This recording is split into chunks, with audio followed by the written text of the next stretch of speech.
And tweet it again. And get that. I see Ozzy Beach Bum. What's up, buddy? Get that back there. I'll take one more sip of coffee here. Oh, let me make sure Twitter's up too. And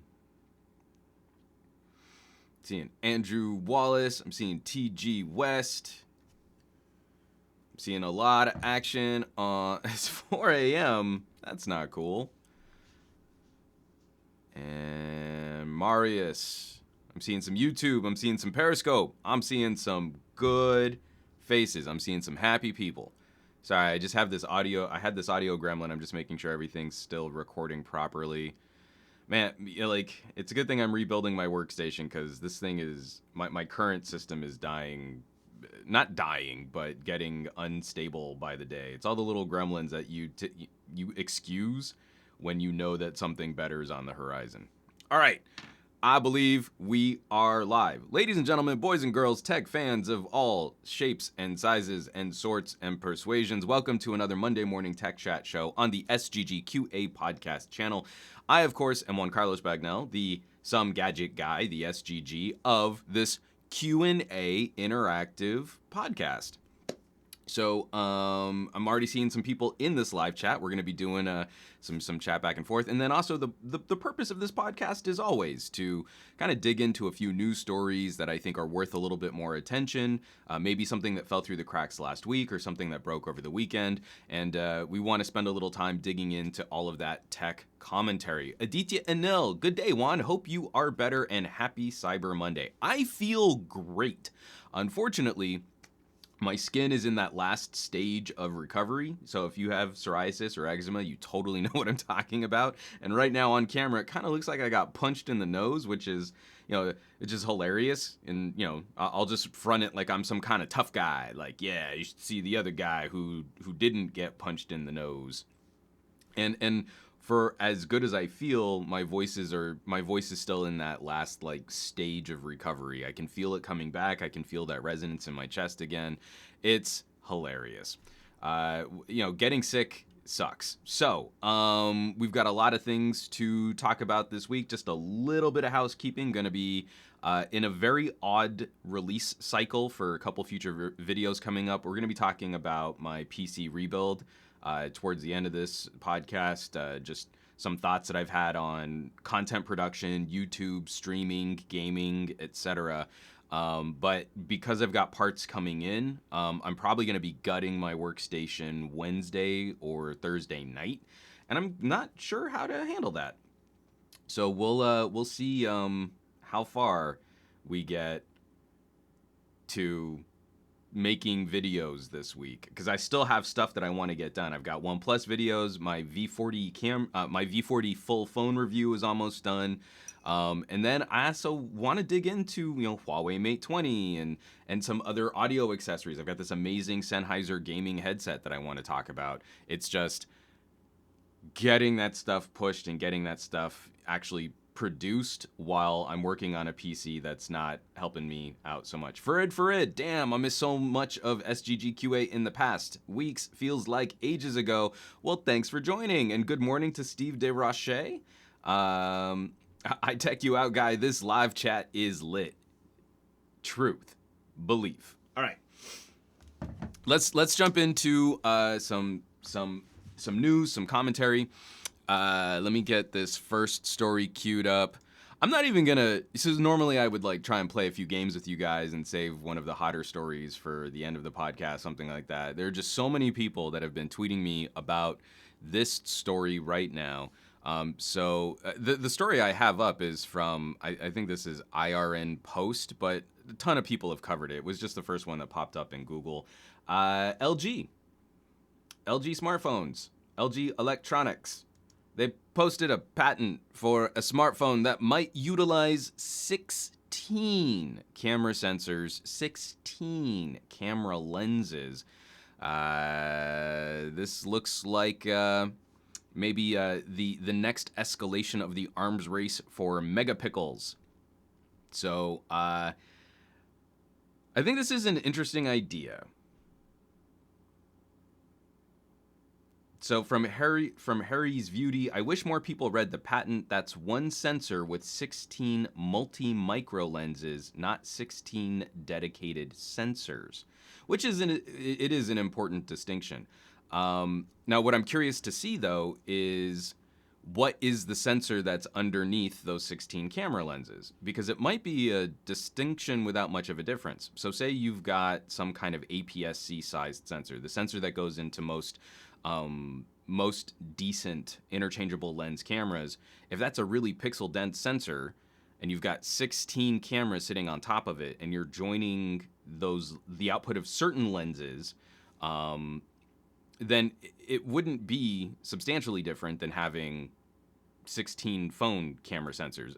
The final result of having hardware like that wouldn't be substantially different. You would block off, 4x4 grids of individual pixels. Well, not 4x4 pixels, but you would block off a grid on that sensor. You'd put a lens on top of it, and then you'd see what you could accomplish with that. And then you'd also be able to burst capture all 16 cameras at once. It's one of the slowest aspects of using the V40.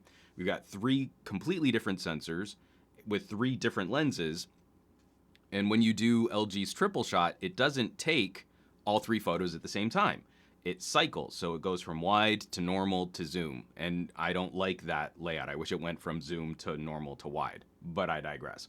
If you had one main sensor and then you just had different lenses on top of that sensor, you would obviously lose a lot of surface area. You would lose individual pixels in between the different lenses, but you would be able to capture with one shutter press. You'd be able to capture output from all 16, and then it would just be in like some kind of like collage. And then with software, you could tell the software, look at all these different little sections of this image, and then you could combine those images in different and interesting ways. You would still need a really pixel dense sensor though, because you would have to eventually arrive at output from 1/16 of that sensor and less than 1/16 of that sensor, because it's a circular lens.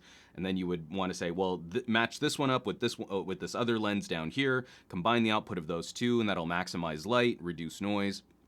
You could actually piece together and put those things together in a really interesting way. The reason why I'm tentatively excited for this patent is it's not unfeasible. Like, this is something that I really do believe could show up in a consumer product. There are a lot of challenges and there are a lot of problems, and it would definitely introduce structural issues, stability issues. It would make that corner of the phone a bit more fragile, and you'd have to work around how do you not scratch up such a large surface area in a consumer product, right? You'd want like synthetic diamond lens covers for something like that.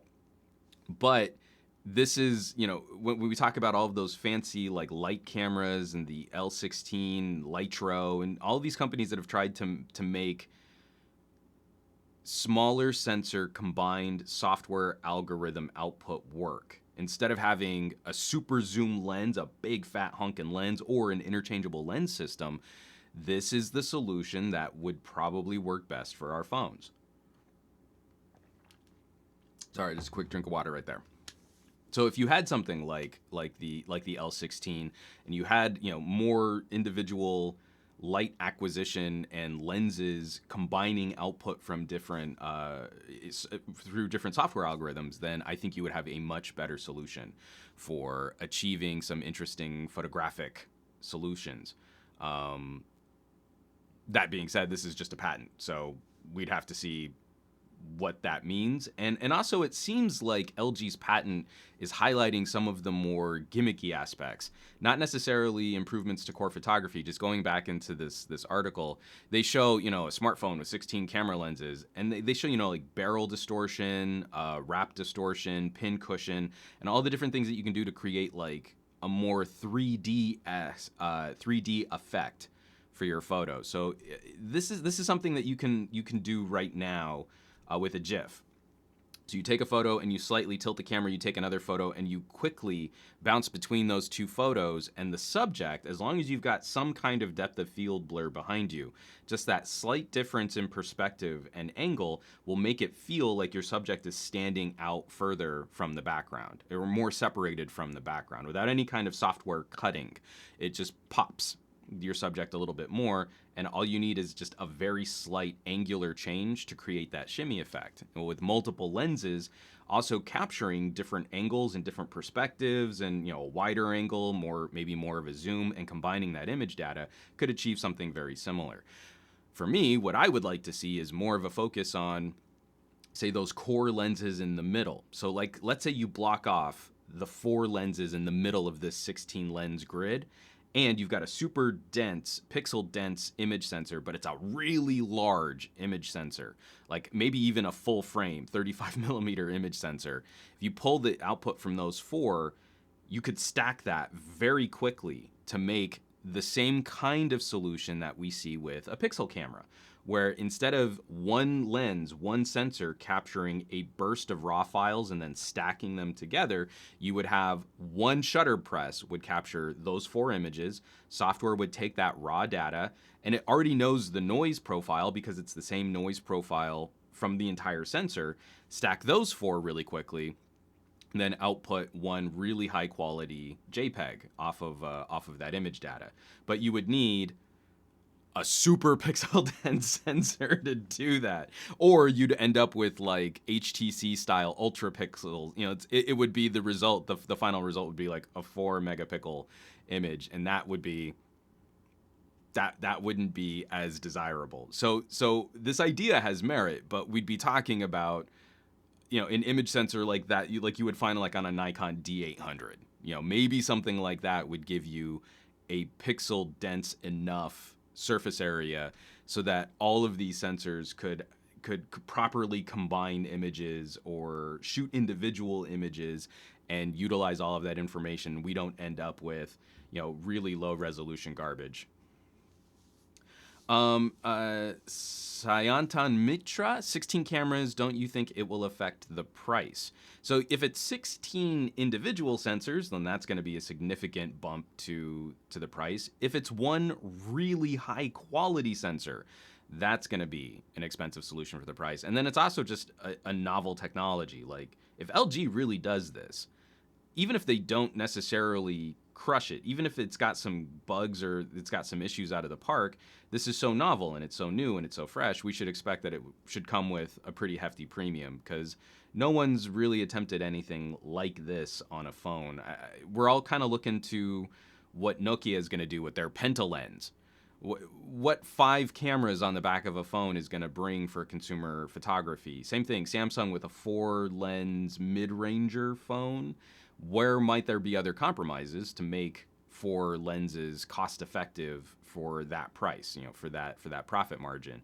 So we'll have to see. It just really depends on what the actual implementation is, and what it costs LG to implement that, and then what kind of benefit it delivers.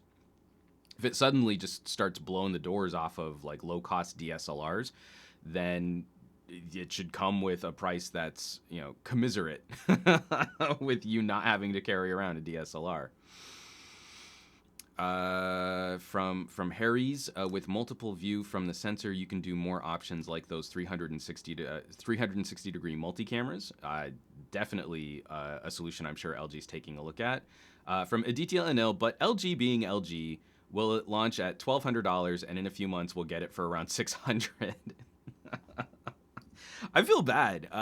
We keep talking about price performance and what should things cost, and I would buy it if it were $50 and a half a ham sandwich. LG is consistently gotten the short end of the stick. There's nothing in an LG G7 that makes me think it isn't worth the $750 launch price. That is a novel, that is a unique phone with specific solutions for a customer that values certain premium aspects of technology. It deserves to be priced against an iPhone XR easily.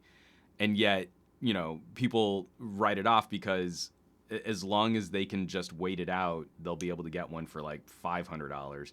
It's funny because we have this notion of pricing, but companies can't continue to play in a market where profits are eroded like that. And it makes me worried that future generations of LG phones, just like Samsung is pivoting towards putting newer tech into mid-rangers, that LG might probably do something similar over the next year or two, and that we'll probably see less focus from some of these manufacturers who aren't top-tier players. Like if LG could even crack top 5, I wouldn't be so worried. But instead, if they're seeing that more of their bread and butter is coming at entry and mid-range, especially as premium smartphones have gotten crazy expensive, then we'll see less focus on G series and V series phones and more on stylos and K series. And that's fine, that's good, but there were very, very good reasons why I liked G's and V's. Ronald Sims, only half a ham sandwich. Why not a whole one? Because it's LG. No one would ever pay a whole ham sandwich for an LG. From Concept Creator, but that makes the G7 now a crazy priced phone. I got it for 450 euros. That is $80 less than the 6T. And that's great, except for the fact that that's an unsustainable business model, and LG will eventually pivot and find some other way of making money.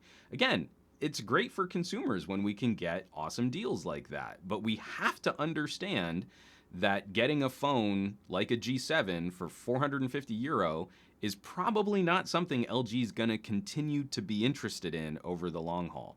So if we appreciate that kind of technology, it would behoove us as techies to at least populate some of our commentary with that price-performance ratio and understand these costs and these benefits don't work out in the long run. Let's see. From Skylar Bond, I love my LG V40. I very much enjoy my V40 as well. I have come across commercials for V40. Oh, so this is from Bartis12. I've come across some commercials for V40 and G7. None of them mention good headphone audio. LG is trying to become a camera champ in the eyes of a consumer market. It's so disappointing to me that we haven't gotten... We did get a commercial for Boombox. The G7 did have a television broadcast commercial for the Boombox speaker mode. But it still kills me that they're not driving the point that people who are annoyed at losing headphone jacks, that this is, bar none, objectively, no debate, the absolute best headphone experience you can have on a mobile device. They could have produced this commercial for the V20 and just run the same commercial and just changed the phone. Yeah. From Pillsbury27, LG should stick with mid-range and stop competing with Samsung and Apple. So from a business perspective, I completely agree. I think if this is the way that they're going to operate and they're going to release phones and then not support them or advertise them as well as Samsung and Apple, then they should look at some kind of pivot. As a tech fan, as a tech enthusiast, that would make me really sad because I very much like what LG does with hardware. They make my favorite hardware. I just want to see them improve in PR. I want to see them improve in advertising, and I want to see them definitely improve in terms of software support. That would make me sad to lose what a very unique entry in the smartphone market, in the premium smartphone market. But I think the writing's on the wall for a lot of companies. I think we've hit peak smartphone, top tier flagship phones. We're going to talk a little bit about Apple, but I'm not going to spend too much time on Apple. I think the writing is on the wall that as we're approaching these $1,000 plus high-end smartphones, that we've kind of hit saturation point on this market, and a lot of consumers are starting to re-examine their priorities and are starting to re-examine their needs versus how much they want to spend. And now is the right time for more competition in that Poco phone to OnePlus territory. More manufacturers putting out good solutions in that price tier. I mean, even Google, like with the Pixel 3 Lite. this is the right time to have solid solutions that don't punish the consumers with too many compromises. You're going to have compromises, but we can all agree that a certain combination of compromises at a certain price point is more than reasonable for most consumers to do some comparative shopping. And that's where I think we're going to see exciting moves in the market, while the top end, we're going to find diminishing returns for higher and higher prices. Skylar Bond, I feel LG needs a new marketing team. I completely agree. If nothing else, they just need to be more consistent with their ad buys. A new phone comes out, they advertise it for about a month, then the phone goes on sale, and then like all discussion from LG disappears. The V40 in the United States has been one of the best campaigns that I think we've seen, where they keep hammering the 5-camera phone, the 5-camera phone, the 5-camera phone. I have a full review on all 5 of those cameras, so I'm not entirely sure that that's maybe the best strategy for talking about the V40. But at least we're seeing some consistency, and especially if you use a service like YouTube TV. So we use YouTube TV instead of cable. We're seeing a lot of LG commercials sort of inserted into where the ad breaks would be in normal TV. So they're definitely stepping it up. It's just, I think they're missing some very obvious opportunities to talk about stuff like audio. And that's a shame. So let's move on to this over here. I see the Nitpicker. I see Demir Frank is here. I see FE1538C. This is the best episode of Romper Room ever. So, folks, I wanted to take just a quick conversation through the world of crypto. Now, I'm rebuilding my workstation, and I'm not going to be mining crypto on it. So, over this last week, as we've been talking about consumerism, Black Friday, Small Business Saturday, Cyber Monday, we also focused quite a bit on the future of commerce and economy and currency, and Bitcoin took a hammering over these last 2 weeks. So this is from TechCrunch. Bitcoin sinks below 4,000 as the crypto market takes another hefty beating. From the top of the article, as we hang out with family and friends this holiday season, it's interesting to look back on the Bitcoin mania that we endured one Thanksgiving ago. Aunts and uncles asking about internet money as you passed the mashed potatoes while trying to explain the concept of decentralization in a way that made it seem like you knew your stuff. I do not fully understand the intricacies of crypto, of mining, of decentralizing currencies. I think I've got a good surface level Netflix documentary understanding of crypto. But even from the point of this article, we've seen Bitcoin take another small dip. So I think they just cracked under 4,000 2 days ago. Right now, Bitcoin's trading at around 3,700.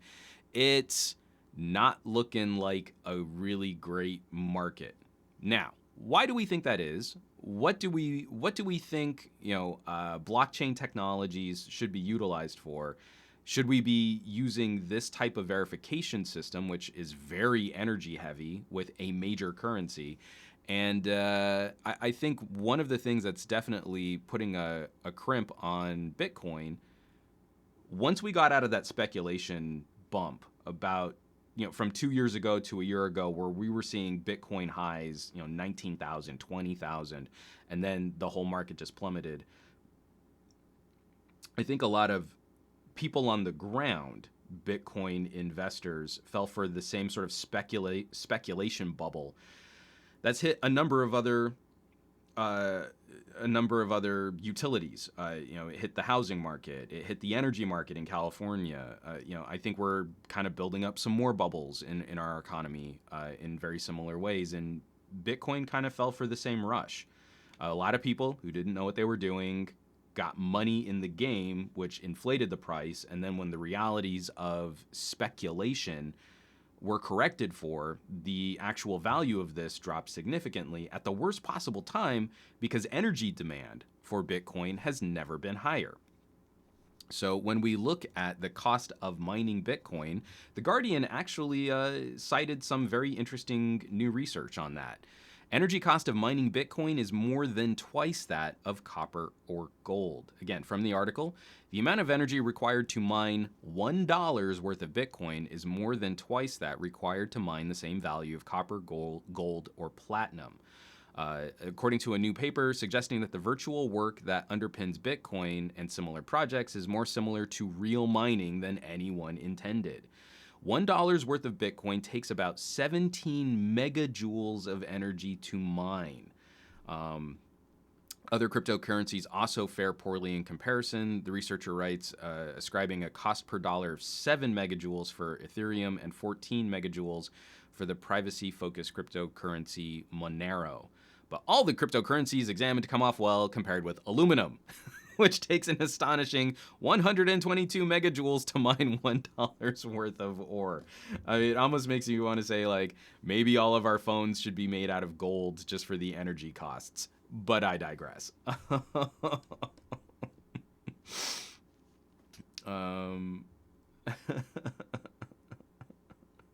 From Abraham Artemis. But hey, at least we get BitConnect.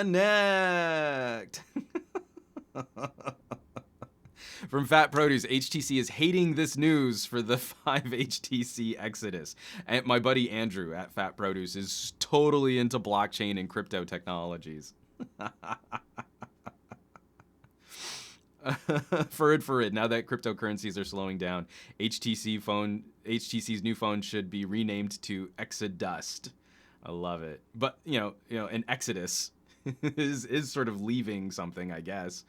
From BTI Chronics, bots selling at a low-end price point. Many use these, and thus prices take a shock in seconds. That was one of the things I actually had to read up more on, because I'm not super well versed in trading in general. And so when we saw, just as we were nearing the $4,000 price point for Bitcoin, we started seeing those rapid drops, those very significant drops, these major sell-offs.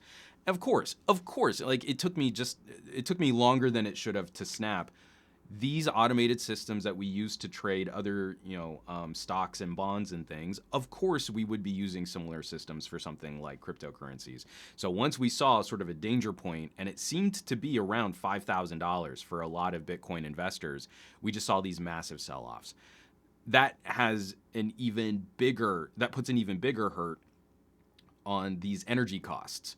So as the price of Bitcoin drops, the amount of energy used to verify and hash Bitcoin looks even more expensive by comparison. That ratio is just wildly out of whack. And there are some reports that Bitcoin is now using more energy than entire states. Like the state of Connecticut uses less power per day than Bitcoin miners. So I really wanted to kind of put this back out there. My broad but shallow understanding of blockchain technologies, I'm still not convinced that currency is necessarily the killer app for blockchain. I really believe that some verification process like blockchain could be utilized in a decentralized Internet 3.0, underpinning the backbone of the future of telecommunications in a very Silicon Valley kind of way, where the internet's being hosted on the computers that are built into refrigerators. I don't think that using this much power, even with Ethereum switching over into a different type of verification system, I believe by putting up stakes instead of hashing and solving complex math problems. That instead, we should be looking at other uses for this technology. This decentralization verification technology could be better served in other arenas, as opposed to it being the backbone of just trying to speculate value based on bits and ones and zeros, where it still has to be backed up by other currencies. I could just be talking out my ass here, but I'd be really curious to see what you guys think. And I just got this super chat from Skylar Bond. Thanks for taking time out of your day to work on your channel and talk with us. Skylar, it's my pleasure. I love doing these Q&As, and I love doing these interactive live streams because you guys are awesome in this live chat right now. Let's see. Some people talking about LG screens. I've been largely happy with screens. Steve DeRoche, we should have a super chat coin. I'm shocked actually that YouTube hasn't just sort of made its own AdSense currency. Why not have Google Bucks or something like that? From FE1538C, cryptocurrency is nonsense. It's like an unstable stock market. It is not currency. But I would love to see the backbone of what makes Bitcoin compelling utilized in a more democratic way. Things like money transfers. We still, at the end of the day, so many people can't just pay for something with Bitcoin, but the process of using some kind of money transferring system could be well served in democratizing how people access currencies. There's so many big, heady, broad concepts that I don't think we fully examined. We're not really quite properly wrapping our brains around the problems. But we've got these cool solutions. We just don't know what to do with them yet. From BTI Chronix, time to make space for proof of stake coins then can be powered by 2 windmills and Trump's facial gestures. Well, this is why I was surprised to see Ethereum mentioned in this Guardian article, because Ethereum went proof of stake. I cannot properly explain the difference between proof of work and proof of stake. Please do your own research. There are some videos that I've watched that I think I now understand the differences a little bit better, but not enough to properly explain them to you. But essentially, proof of stake doesn't require the same type of hardcore math problem solving per transaction that Bitcoin does, and theoretically should use much less power. Now, according to this article, it's using about half as much power as, no, it's using a little bit less than half. No, it's 17 megajoules for Bitcoin, 7 megajoules for Ethereum. So significantly less, and definitely less than half. But that's still quite a bit of money to verify transactions on that network. And so I think we still need to find more optimization. As these technologies improve, I believe we will find it. And especially once we can start utilizing newer pieces of technology to do this verification process, then I think that will continue to improve, and that disparity between proof of work and proof of stake will get much, much better. But I was still very surprised to see how much power Ethereum is still taking over Bitcoin, over other types of rare earth elements.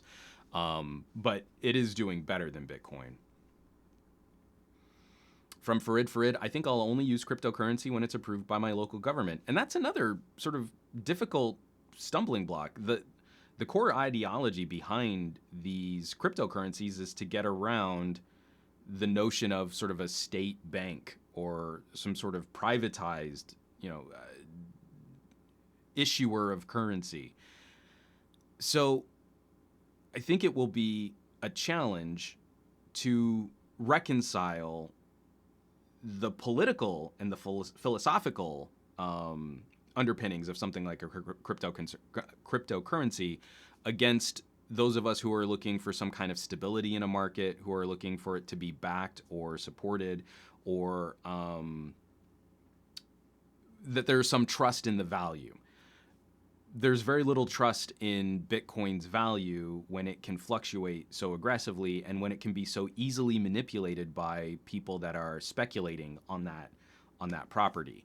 But to the same token, we're in the middle of building up another housing bubble here in the United States, so it's hard to fully trust the value of land when people can pay cash, can inflate prices, can hold out on the market and let properties lie dormant when we don't have good solutions for housing situations in maybe major urban centers. We have some significant problems to discuss across our entire economy.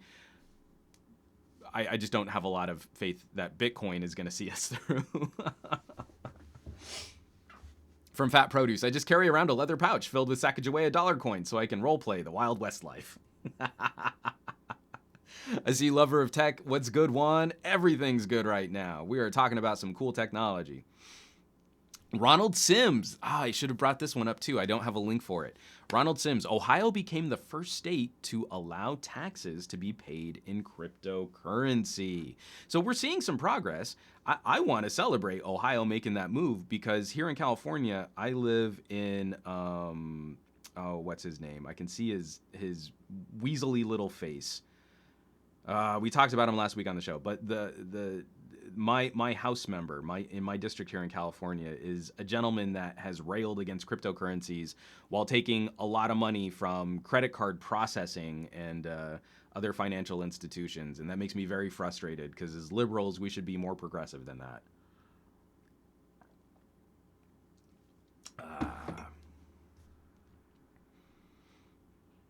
From Pillsbury, LG should take Juan to lead the LG marketing. I agree.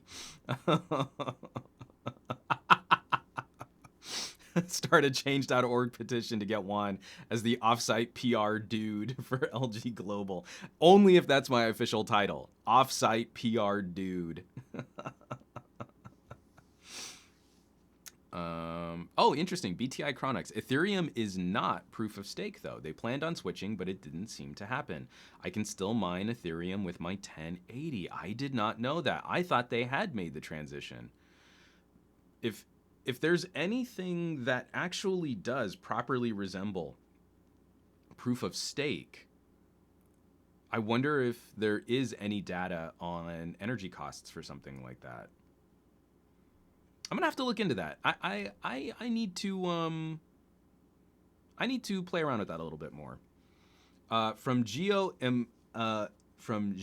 Email, Imali. I have no idea how you pronounce your name. Why do you still like LG so much? It's a dead brand. Its DxO Mark ratings are so low.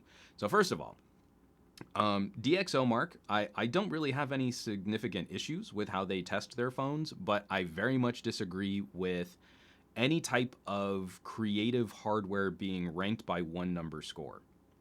When you dig into the actual testing process at DxO Mark, I think they are entirely internally consistent with how they judge every individual aspect of a phone, or of a camera, I should say, of a camera.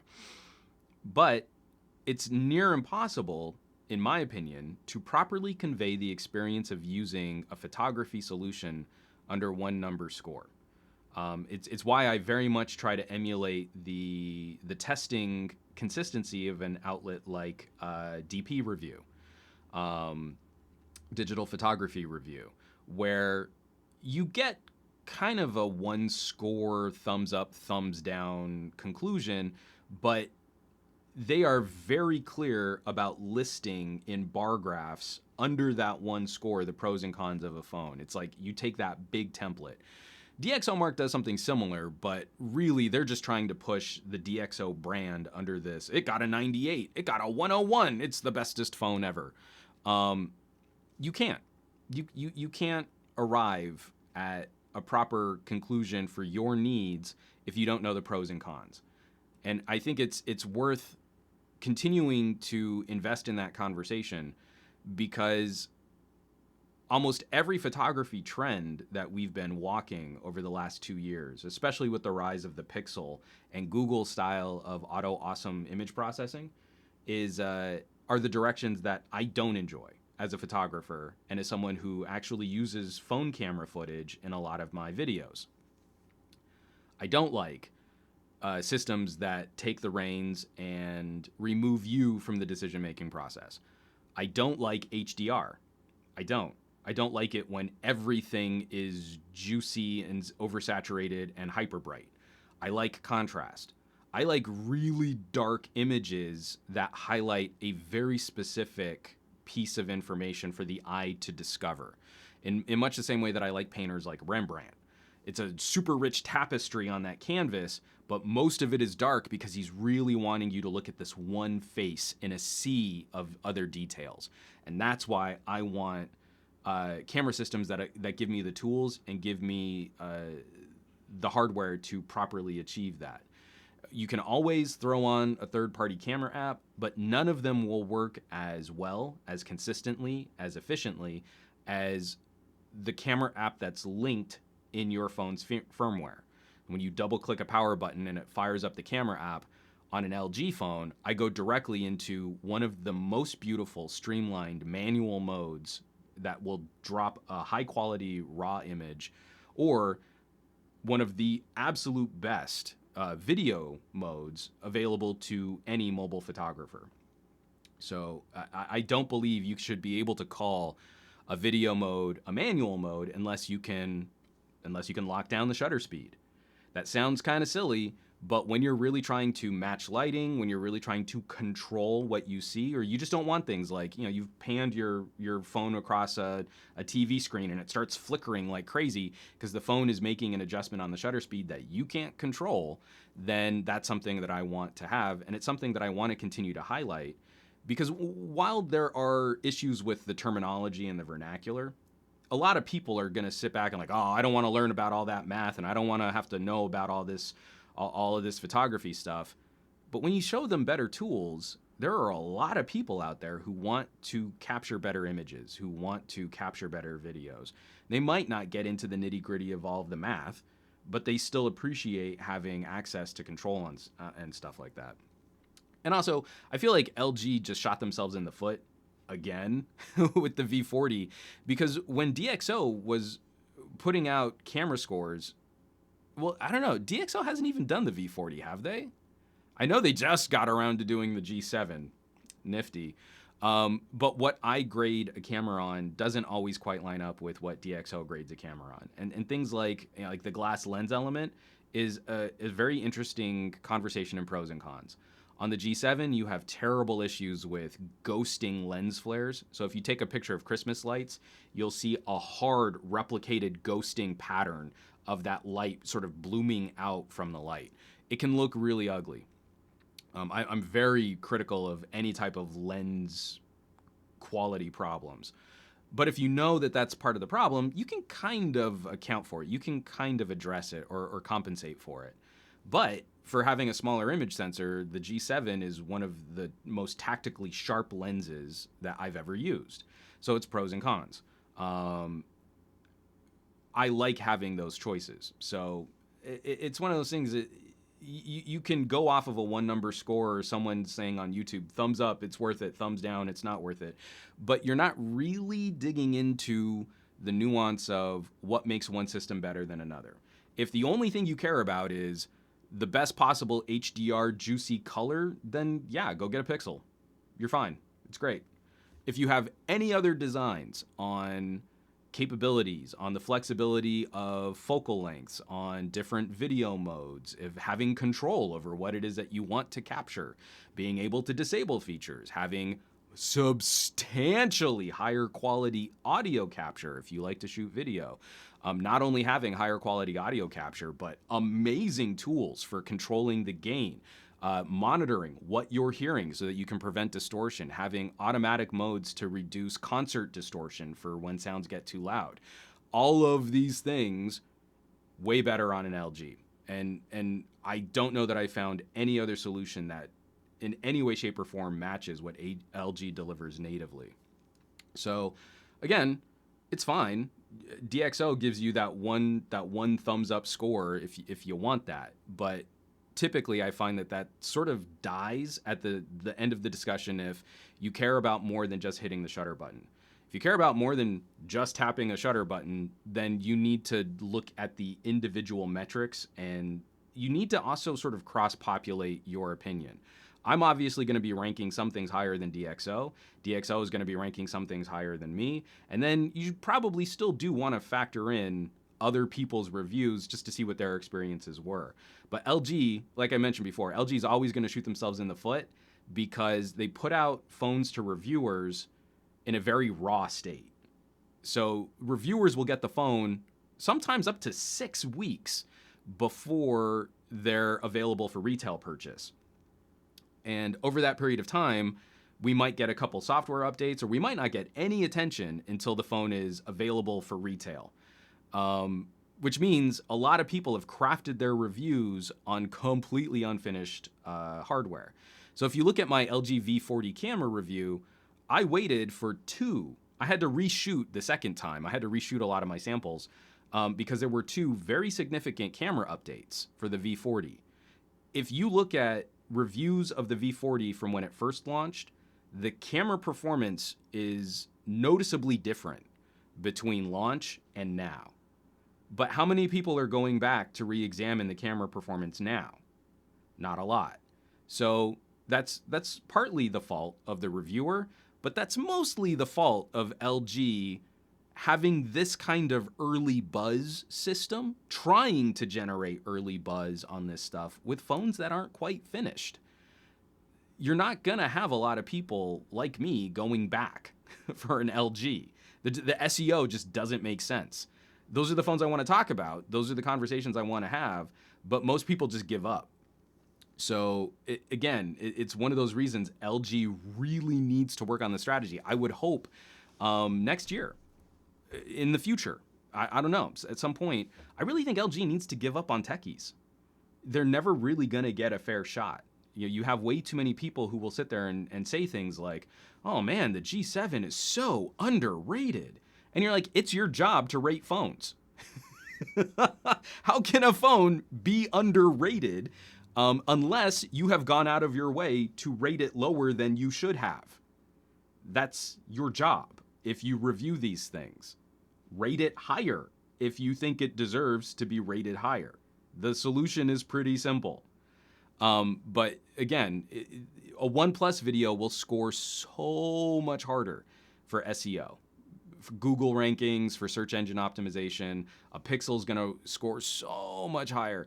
My BS little like whiny, cranky videos about the iPhone grossly outperform a lot of my other LG coverage, and it's tough. It's one of the reasons why this current flavor of YouTube is not very conducive to having a well-rounded conversation. It naturally, organically fosters the idea that you should only talk about what's already popular. If you stray from what's already popular, your channel will not do as well.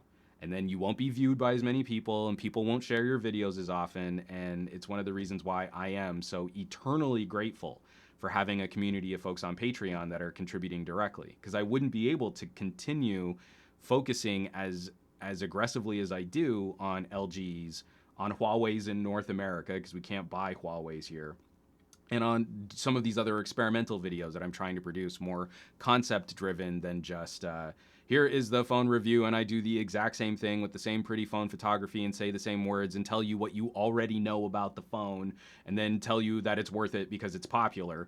I will not make those videos. I get so bored. So, I'm gonna get this out of the way here.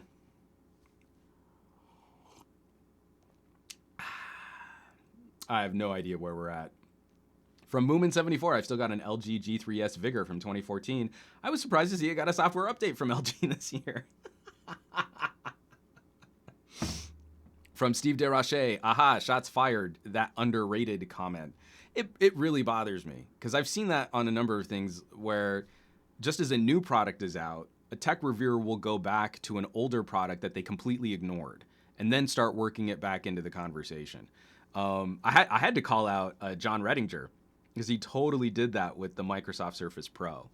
He was like, oh, it's terrible. And he did a whole bunch of videos, like, he did a video about how awful Windows 8 was just before the Surface Pro 2 was coming out. Well, wouldn't you know it, he went back and looked at the Surface Pro, and man, it was just so much more elegant than he realized at first use.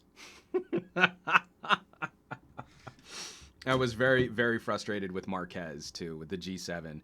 Marquez, MKBHD, did an LG G7 first impressions, said he was going to do a review, never did a review of the G7, never included the G7 in things like camera comparisons, even though it has one of the most compelling, flexible camera systems. Not always the best if we're talking about low light performance, but how many of you are taking super, super dark images at night of people? Like some proportionality there. But then as you started talking about LG just before the V40's proper launch, man, the G7 was just so underrated. You're like, yeah, because you didn't even rate it. All you did was a first impressions on it. So we should probably move on to some other things, because I'm getting silly cranky about stuff. We do need to cover a little bit of politics. This is something that I really hope doesn't gain traction elsewhere in the world. Some news out of China that I think is going to be very concerning, especially if you're into Black Mirror. China blacklists millions of people from booking flights as social credit system is introduced. This is from The Independent about 4 days ago. I'm going to take just a quick drink of water because I ranted a little bit more there. Man, that mega pickle mug is delicious. All right. Millions of Chinese nationals have been blocked from booking flights or trains as Beijing seeks to implement its controversial social credit system, which allows the government to closely monitor and judge each of its 1.3 billion citizens based on their behavior and activity. The system, to be rolled out by 2020, aims to make it difficult to move for those deemed untrustworthy, according to a detailed plan published by the government this week. It will be used to reward or punish people and organizations for trustworthiness across a range of measures. Excuse me. One more bit of this. A key part of the plan not only involves blacklisting people with low social credibility scores, but also publicly disclosing the records of enterprises and individuals' untrustworthiness on a regular basis. So not only does the government keep track of all of your online activities, not only do they affix a ranking on that can alter your ability to use certain services, they're also making that data public.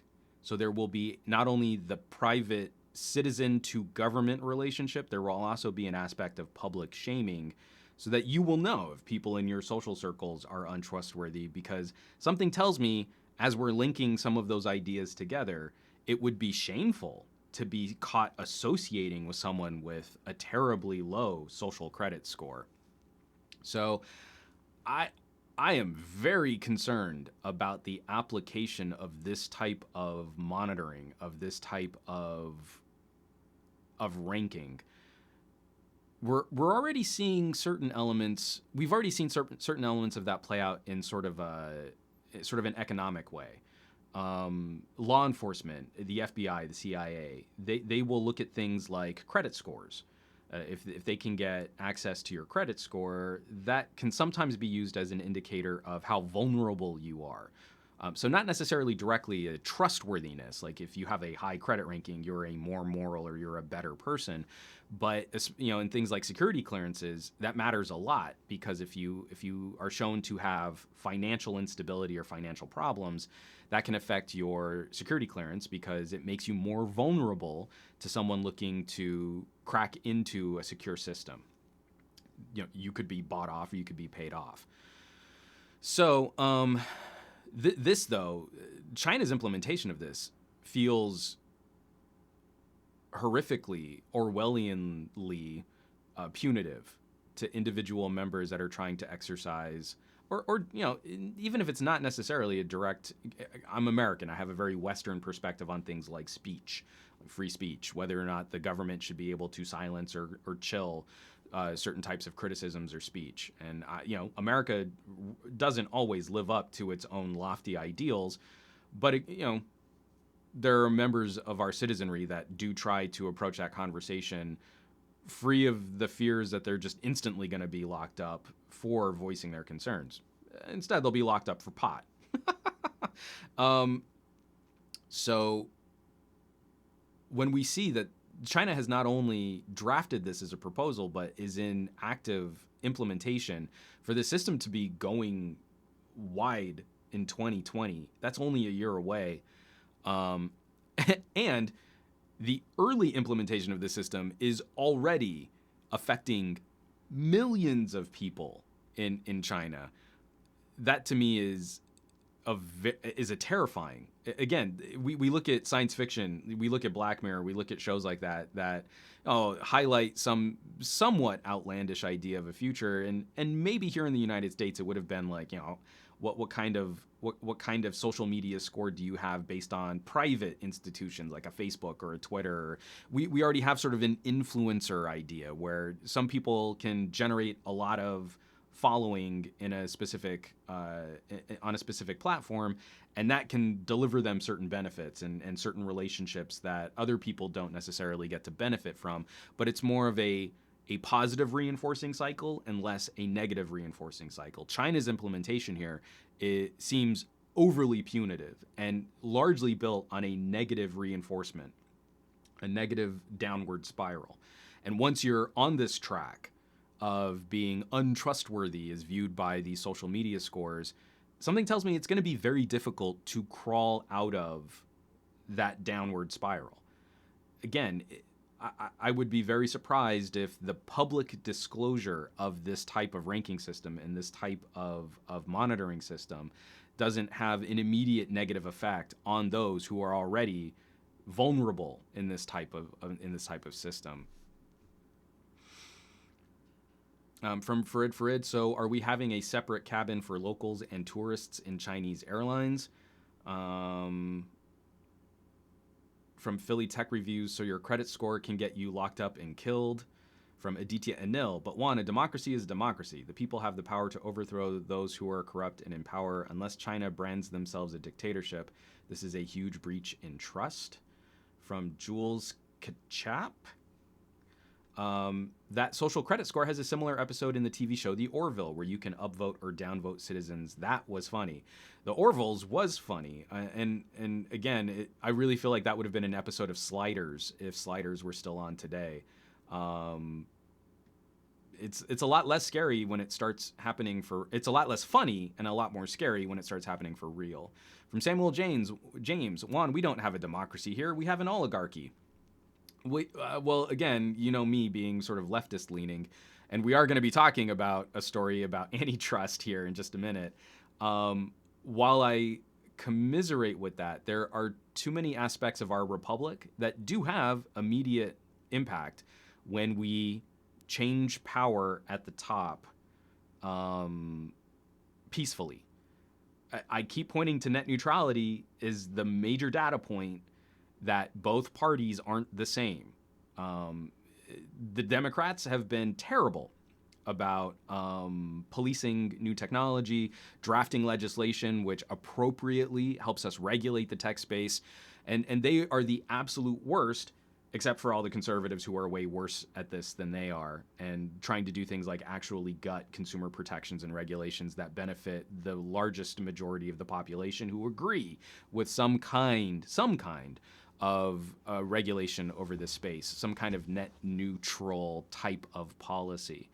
When we went from a centrist, even kind of a right-leaning centrist with Obama in many aspects, when we went from his FCC to Trump's FCC, it took about a year to gut 12 years worth of political wrangling to get net neutrality in place.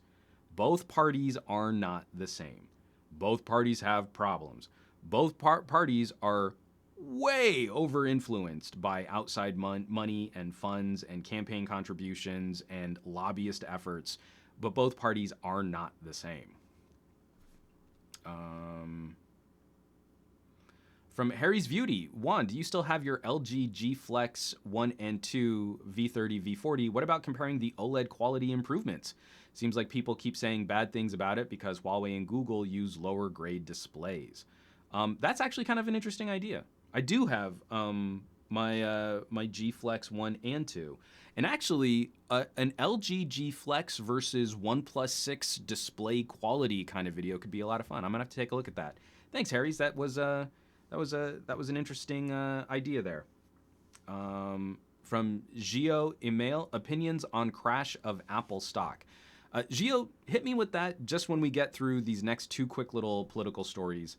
And we can, I do want to talk about Apple and sort of the market right now, because we're also getting to that whole year end, my favorite phones that are overrated. I was on Demir's podcast, and we had kind of an extended conversation about phones that are overrated and underrated. And we really had a hard time even just defining the terms.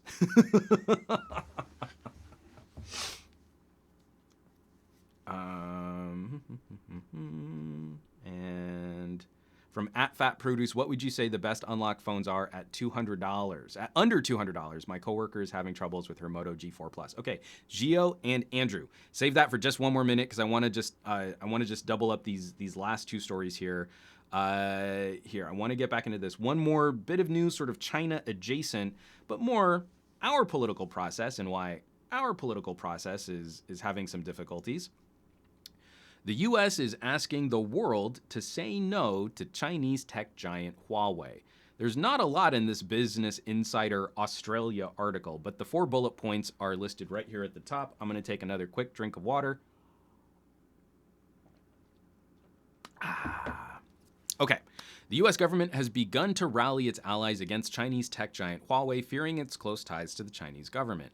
Officials working for President Donald Trump's administration have briefed key allies about the national security concerns posed by Huawei, which was founded by a former People's Libertarian Army major.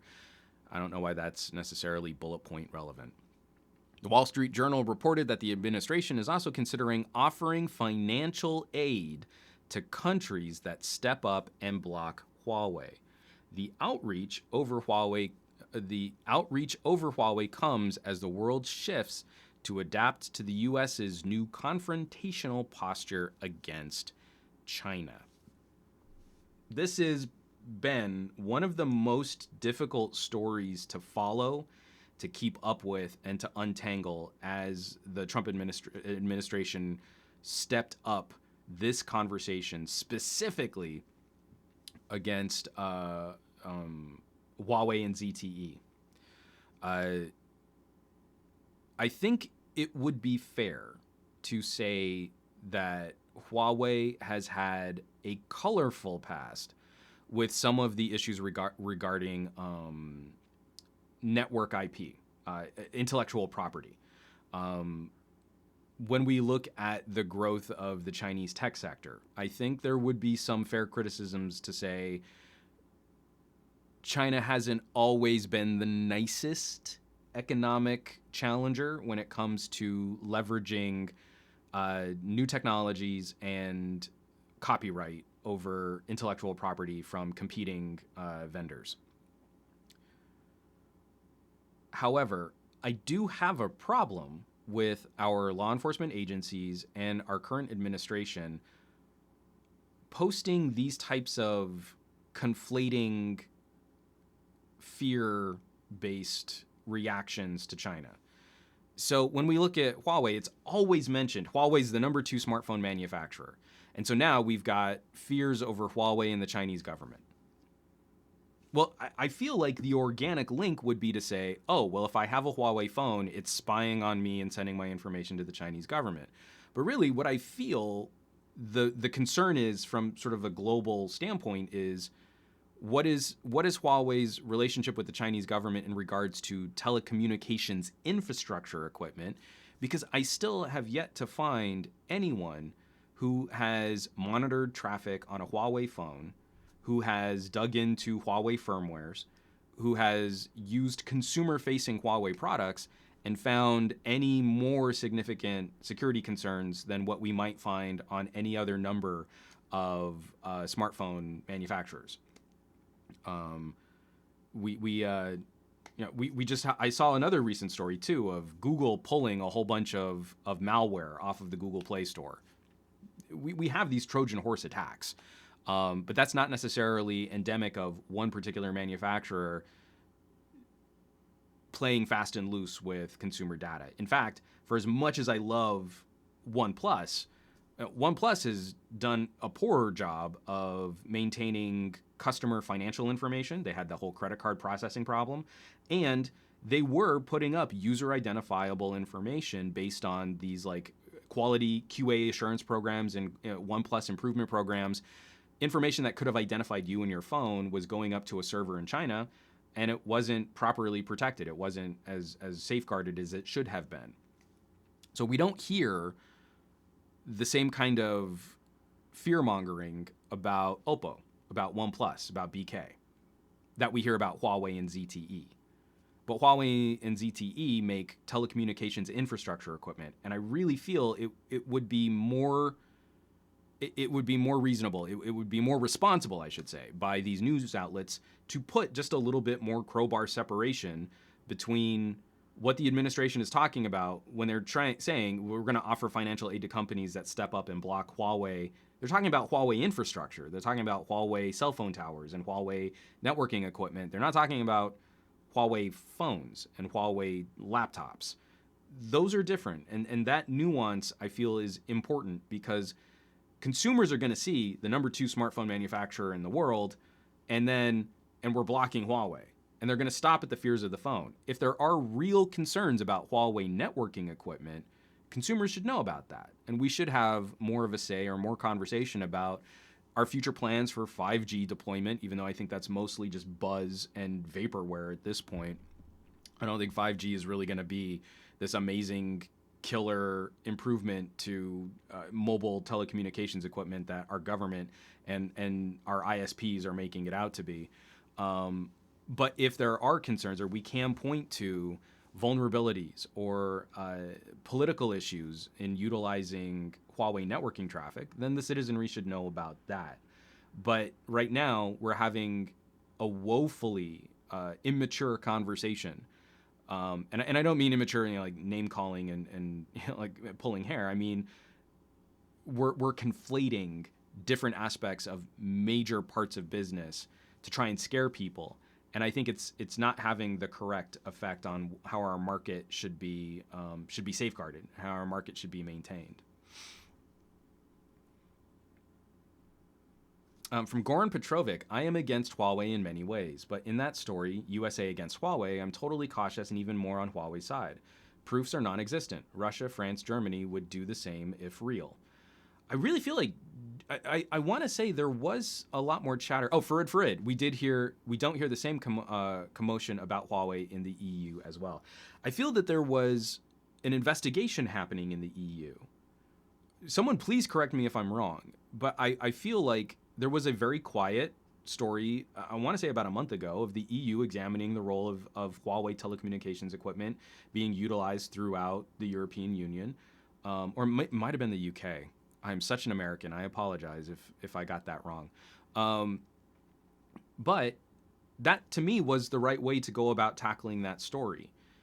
It should be a quiet infrastructure kind of conversation. How many people really get lit up about what server-grade hardware is being used at data centers to do interconnection in the United States, right? We kind of cared a little bit with Netflix against Comcast and Verizon for interconnection fees and rates and data prices going up, and the unequity, before we had net neutrality and then we lost net neutrality, of Netflix having to pay extortion fees to Verizon and Comcast and then still getting throttled. We cared a little bit about that. But on the whole, I don't think anyone really cares about what kind of piping is going to their local cell phone tower as long as they can still watch their YouTubes, right?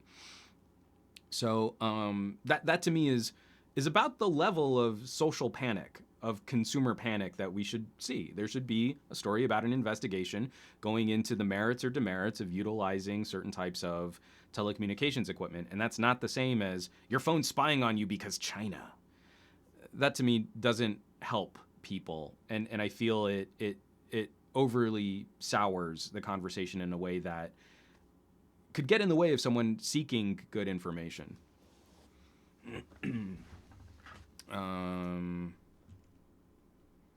So far, only USA, UK, and Australia. It must have been the UK that I caught that story on, and it might not have been the EU. I could have sworn, though, that the EU was doing some kind of investigation, and that it wasn't necessarily like we feel Huawei is going to use their relationship with the Chinese government to spy on our citizens. It was more an investigation into business practices and the utilization of copyright and IP, which I think Huawei is actually in a fairly actionable position based on some of their past behaviors. But again, that wouldn't have been, we're not going to allow Huawei to operate in the EU. It would have been Huawei pays like $1 million fine on a $10 billion industry. I'm making those numbers up. And then life goes on per usual.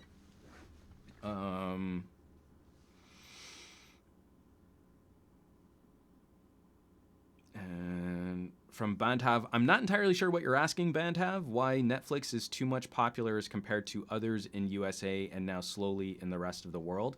Why Netflix is so popular? I don't know that I'd be able to untangle that in one podcast. I'd have to do a lot more reading and research on the rise and sustained popularity of Netflix. But I feel like other people would be able to join that conversation. Goran Petrovic, to be honest, only USA blocks is against Huawei and Korea is examining. No, I think Australia is joining that. I think they've blocked as much of the actual infrastructure as the United States has. From Taki A. Let's admit it, all big countries are spying against each other. Yeah, our NSA screwed the pooch on that one because we were trying to pretend like, oh no, we're all allies. From Samuel James, this is an interesting question. Juan, would you consider iOS being more secure and private than Android? Okay. I feel that there are two aspects to that conversation. The first is the actual core of the software that powers the phone, the operating system and the kernel of that phone. And the second aspect is consumer behavior. When we're talking about the first aspect, I absolutely need to celebrate Apple in how aggressive they've maintained their separation from supporting different types of intrusion from law enforcement. When we talk about, phone hacking, we talk about the FBI, local law enforcement trying to get Apple to crack open devices, and Apple staunchly saying that they will not aid in sacrificing the security of their platform.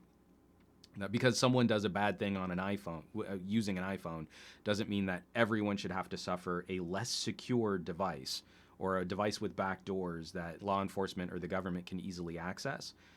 That is maybe one of the high points of Apple's conversation with between consumers and between government.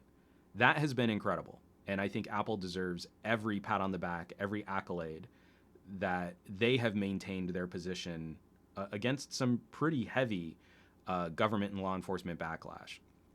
And I'm sure it's probably cost them some sales with people who are slightly more conservative leaning who disagree with Apple's position and Apple's stance on that issue. There's a Joe Rogan podcast with someone who was, I think, former CIA. And it just really, to me, highlighted the confusion on a topic like that, where I can't remember, I think his name was Baker, where he was saying that Apple should be able to make like a little skunk works where they can make a secret crack into the iPhone and then they can safeguard it and keep everyone safe, but then still have a way to decrypt a locked smartphone.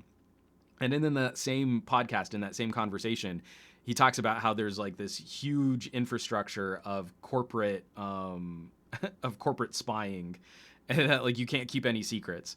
So again, for I think the sake of everybody's privacy and everybody's security, it's way better to give consumers the best possible tools to safeguard their own data, and then it's up to law enforcement to come up with a better battering ram. Like you build a new home, you put really fancy locks on your doors. It's not your responsibility as a citizen to make extra sets of keys and then deliver those keys to the local police station so that they can get into your home whenever they feel like it. It's up to law enforcement to come up with a better way to break open that door. And I feel the property of your phone is indistinguishable from the property, the intellectual property of your brain. It is your cybernetic companion to all of your personal information, your private thoughts, and I feel it should be locked up just as if you could plead the fifth in a court of law. The state should never be allowed to force information out of your brain. If there's an investigation or some type of malfeasance, then it's up to the state to find a way around the locks of your private property.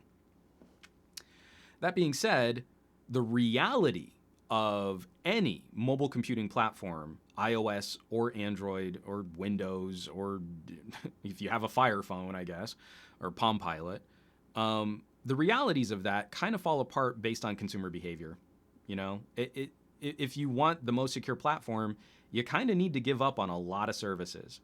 I think Apple, at the same time that they get all of this cred for preventing law enforcement from unencrypting devices, they still they seem perfectly fine railing against Google while accepting billions of dollars from Google to make sure that Google is the default search on your phone.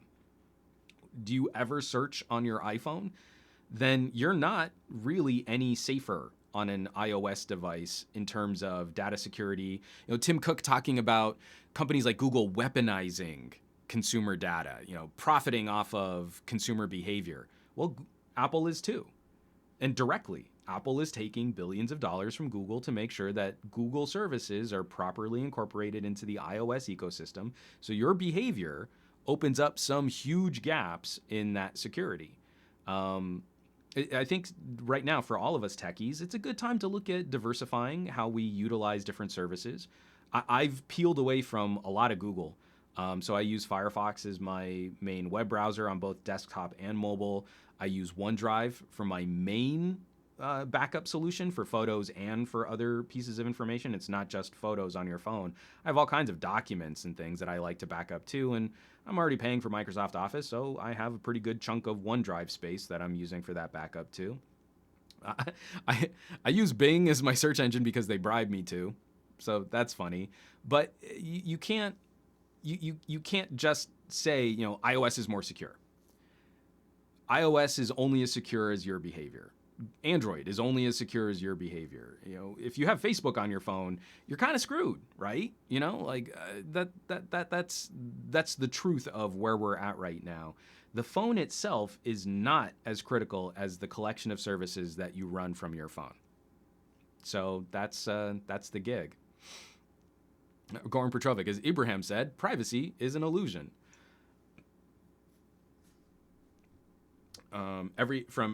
Also from Abraham Artemis, every tech company is garnering data nowadays. No question about that.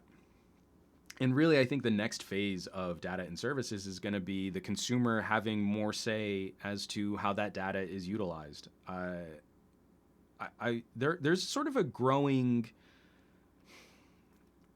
Again, and this is one of the things that I do like about slightly more libertarian-leaning conversations, but sort of in a tech egalitarianism, where we have to have some real conversations about how content is produced and financed and funded, what our responsibility to artists and to creators might be.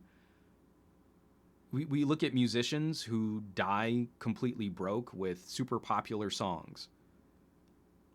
The old model of financing and paying for music is fundamentally broken. We can't go back to that, but it doesn't mean that we shouldn't examine some new method of making sure that someone who can't be productive in old age is still taken care of beyond just, did they have a 401k? Well, that's on them. That's their bad. Especially when we're talking about creative people in our industry. But on top of that, there's a conversation I wish we could have with companies like Google, where I could pay for Google services, but then opt out of the more aggressive financing of my personal information and my personal behavior.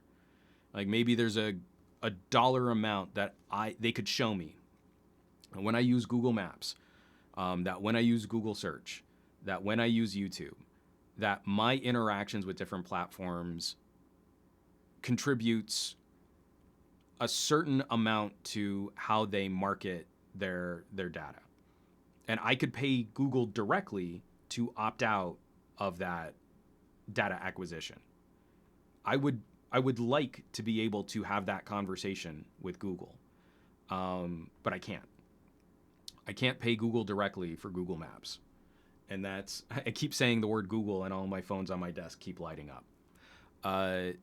That's what I would hope for as we start changing our relationships with services. The phones themselves are all largely becoming commoditized. If we're still in 3 years, if we're still producing smartphone reviews like we are today, like these things are super exciting, I'm going to be really cranky because they're not. I think that's another thing that's showing us with Apple and with Samsung, this plateauing effect for the premium smartphone market, the rise in popularity and the excitement around lower cost or mid cost solutions. That's going to help us redefine how we interact with the services on our phone. And we need to have more say in how our content and how our data is being utilized, how it's being monetized. And maybe we could also have a conversation about getting a cut. Google pays manufacturers for using Google services. So they get a cut of ad revenue when they make an Android phone that fully complies with all of Google's terms of services and app installations without competition to their services. Well, maybe I could get a cut. I always thought it was disappointing. Like, Facebook could have become the #1 stock photography site on the planet by saying, like, hey, if you want your photos to be used in other companies' ads, we'll give you a tiny cut of anything that we broker as a deal. Like, that would have garnered so much goodwill for Facebook as a platform. Like, it's cool. Hey, man, like, my flower photo was just used in some ad and it got kind of a decent click through and I got $2 out of that. I still make money on stock photography sites for similar business models. Facebook could have upset that market overnight, but it's too profitable for Facebook to just let that happen and then not let you in on the deal for how your information, how your data, and how your images are being utilized. So, Skylar Bond, ask Jeeves for life. Isn't it just ask? I don't know. I haven't kept up. I mean, like, actually, what I need to do is spend more time with DuckDuckGo and see if that really is something that I want to switch over to. 'Cause I think I can flip it over on Firefox, so we'll have to see. One more quick story, because I'm not going to spend a lot of time with this because it's not news, it's an editorial. And then we can get into some of these other questions here, because I do want to get back to those questions from Gio about Apple stock, from Andrew about cheap phones. Folks, I'm going to get back to a question from Fat Produce, from our buddy Andrew. What is the best phone under $200? I want to see some comments, some suggestions in this live chat when I get back to that. Real quick, though, this is just an editorial that I want to highlight, that I want to expose a little bit more attention. This is from Robert Reich. Robert Reich has been a very influential voice in economics for me. Again, my appreciation of economic policy is very, very broad, but super shallow. So this is from The Guardian, and Robert Reich wrote this editorial: break up Facebook, parentheses, and while we're at it, Google, Apple, and Amazon. Big tech has ushered in a second Gilded Age. We must relearn the lessons of the first, writes the former U.S. Labor Secretary. Let me take a quick drink of coffee here.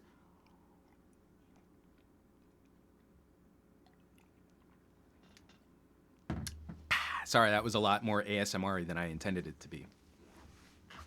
From the article, last week, the New York Times revealed that Facebook executives withheld evidence of Russian activity on their platform far longer than previously disclosed.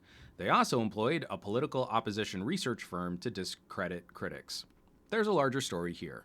America's Gilded Age of the late 19th century began with a raft of innovations: railroads, steel production, oil extraction, but culminated in mammoth trusts owned by robber barons who used their wealth and power to drive out competitors and corrupt American politics. We're now in a second Gilded Age, ushered in by semiconductors, software, and the internet, that has spawned a handful of giant high-tech companies. Facebook and Google dominate advertising. They're the first stops for many Americans seeking news. Apple dominates smartphones and laptops. That's not true. Apple does not dominate laptops. That's my addition.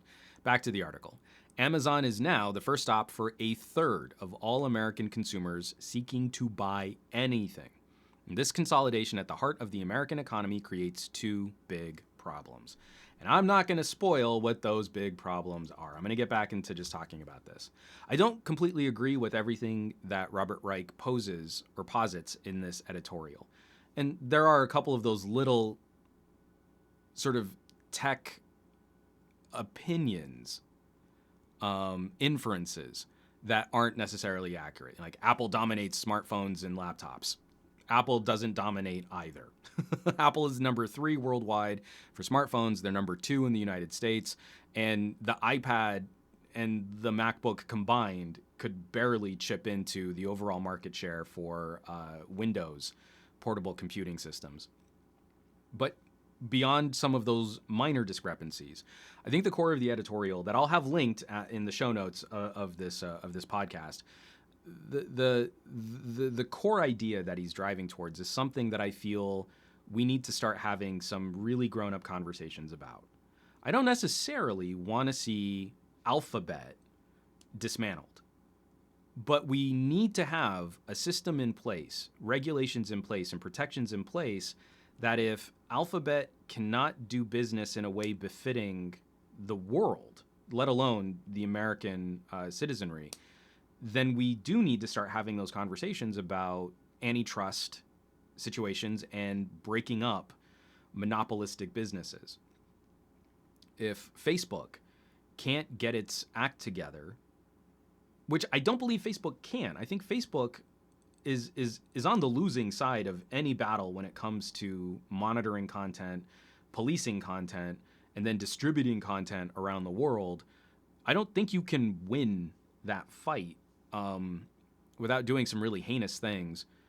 But if they can't get their act in gear with things like how you can manipulate information being served to people, and they can't do this with more transparency, and they can't detail this to the people utilizing their platform, then they probably do need to be broken up in much the same way that Robert Reich is drawing that corollary to the major trusts and the robber barons of the first Gilded Age. We need... It's not enough to say that you're for free market, and that means that there should be no constraint on businesses operating under your political protection. I believe that capitalism with some consumer protections is the best solution for maintaining a healthy economy and a healthy population. I don't believe that it's just an outright socialistic, we should seize the means of production. But, you know, if you've been listening to any of my podcasts, you've seen any of my videos, you know I'm a militant supporter of policy like light touch net neutrality regulations. And that where we should be deregulating are in policies that are harmful to competition. So I don't feel gutting net neutrality helps the citizenry. I think that hurts citizens of the United States. But there are still a number of states in the United States that allow business practices that prevent other ISPs from competing in their, you know, city and state governments. So, you know, here in California, I only have access to Spectrum. I have a bunch of DSL competitors that I could switch to, but I only have one cable company that I can do business with. That's not competition. And we've allowed major corporations to sort of steer the market that way. The hard thing, though, is companies like Facebook operate in a variety of avenues and in a variety of ways that make it difficult to untangle what their business model really is, how it should be regulated, and what aspects of their business are going to be most dangerous to vulnerable members of our society. And that's where I still don't have a lot of faith in any of our politicians. We see these little glimmers of hope that maybe, you know, some new blood in the House is going to help with some of this, but I don't feel like that ship is going to alter course very efficiently. I think it's going to take a significant amount of time, and over that period of time, if Facebook continues to do business the way that they currently do, then I feel like a lot more damage will be done before we can start implementing some corrective actions. I want Alphabet to change course on their own. I want Google to fix issues with their platforms, to fix issues with data privacy and security, to fix issues with AdSense and with monopolistic business practices on their own. I don't want the government to have to do it, but if Google won't do it, then the only other recourse we have is to look at the leverage we have with elected officials. It's It's a terrible solution, but it might be the only solution we have. So I would highly recommend checking it out. This is theguardian.com, and you can search for Break Up Facebook, written by Robert Reich.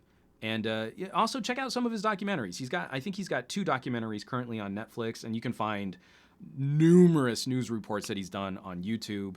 He's this feisty little gnome of an economist, and again, former U.S. Labor Secretary, and he's probably going to say a lot of things that you will disagree with, but I think some of the core heart of many of his messages resonate today, because he's been right about some of the big problems. I think he's often wrong about some of the little details. He's an economist. But he's been right about some of the major issues facing our country, like the housing crisis. When that bubble burst, Robert Reich was pretty well on the pulse with some of the issues that we faced that led up to that major economic collapse. So, again, just someone who might make you bristle a little bit, but I think it's an opinion that's always worth sharing to help broaden the discussion in a way where we can approach some of these topics with a bit more nuance. So that's the gig. VSK77 on Twitch. Dude, did you try Sony's 1000 XM3 headphones? Everybody's talking good about them. I have listened, but not enough to actually form a nuanced opinion or review or do a review. I've actually been having way more fun slumming it in the sort of Chinese manufactured low end section of the market, where KZ has been a brand that's been rocking my socks with the KZ ES4 and the AS10, and even the KZ8 are still pretty decent in comparison. But I also recently did a breakdown on some in-ear monitors and stuff too. I like Bluetooth for convenience, but I'm still gonna be that guy who, when I really want to focus or have something plugged into my ears for any length of time, that I like the cable better than I like going wireless. Sony's solution is great. And especially if you want cans and you're looking for that sort of all-rounder, good for travel, good for music. I hate wearing earmuffs while I'm working out. I still do not understand that. But I am going to be doing a bone conduction giveaway on my Patreon for Christmas. So I'm getting some new Aftershocks. And I'm going to be giving away a pair of bone conduction headphones, because I just think if you're out and about and you want that situational awareness, they're the best solution I've found for being able to hear the world around you and still have your audio come kind of like soundtracking in, like it's the background audio of a movie. It's phenomenal. Okay, so phones. I want to start with Andrew's with Andrew's question here. Phones around $200. So if someone's swapping out a Moto G4, I'm assuming it's a Moto G4. I think it was a Moto G4. What would be something around that $200 price point? My inclination would be to lean towards something like an Honor or a Moto G5, which you could probably still find some decent pricing on. Some other people I saw were mentioning things too, like maybe an older flagship. The issue I would have with that is battery age, component age, and we'd probably have to track backwards to like Qualcomm 820. I would highly recommend avoiding anything with a Qualcomm 808 or a Qualcomm 810. And as we just start getting older and older and older, we have some of those major problems with component degradation. I posted a photo yesterday on Twitter. I was going through my archive of old phones, and I was really sad to see the battery in my Galaxy S6 super puffed. It's almost, it looks like it's starting to crack the back glass on my Galaxy S6. And I was thinking like, oh, maybe I could do a replacement or, swap it out. I could do that as a video and show, like we can keep our older products running longer. But really, I'm even nervous to try and take it apart. So I think I'm just going to take it to a place that can recycle hazardous material. And it makes me really sad. I'm even scared to boot it back up to wipe it out. Just nuking all of my personal information on it. What I might do is just put in the passcode wrong and then shut it back off again to try and lock it up. But that I think would probably be the safer solution, is not to go super, super old, especially because you'd probably be talking about used phones and you don't know how those phones have been maintained, how they've been handled, how they've been protected. Not everyone is a super, super cool and super hip tech reviewer with a bunch of old phones that were heavily used for a couple months and then lightly used after that.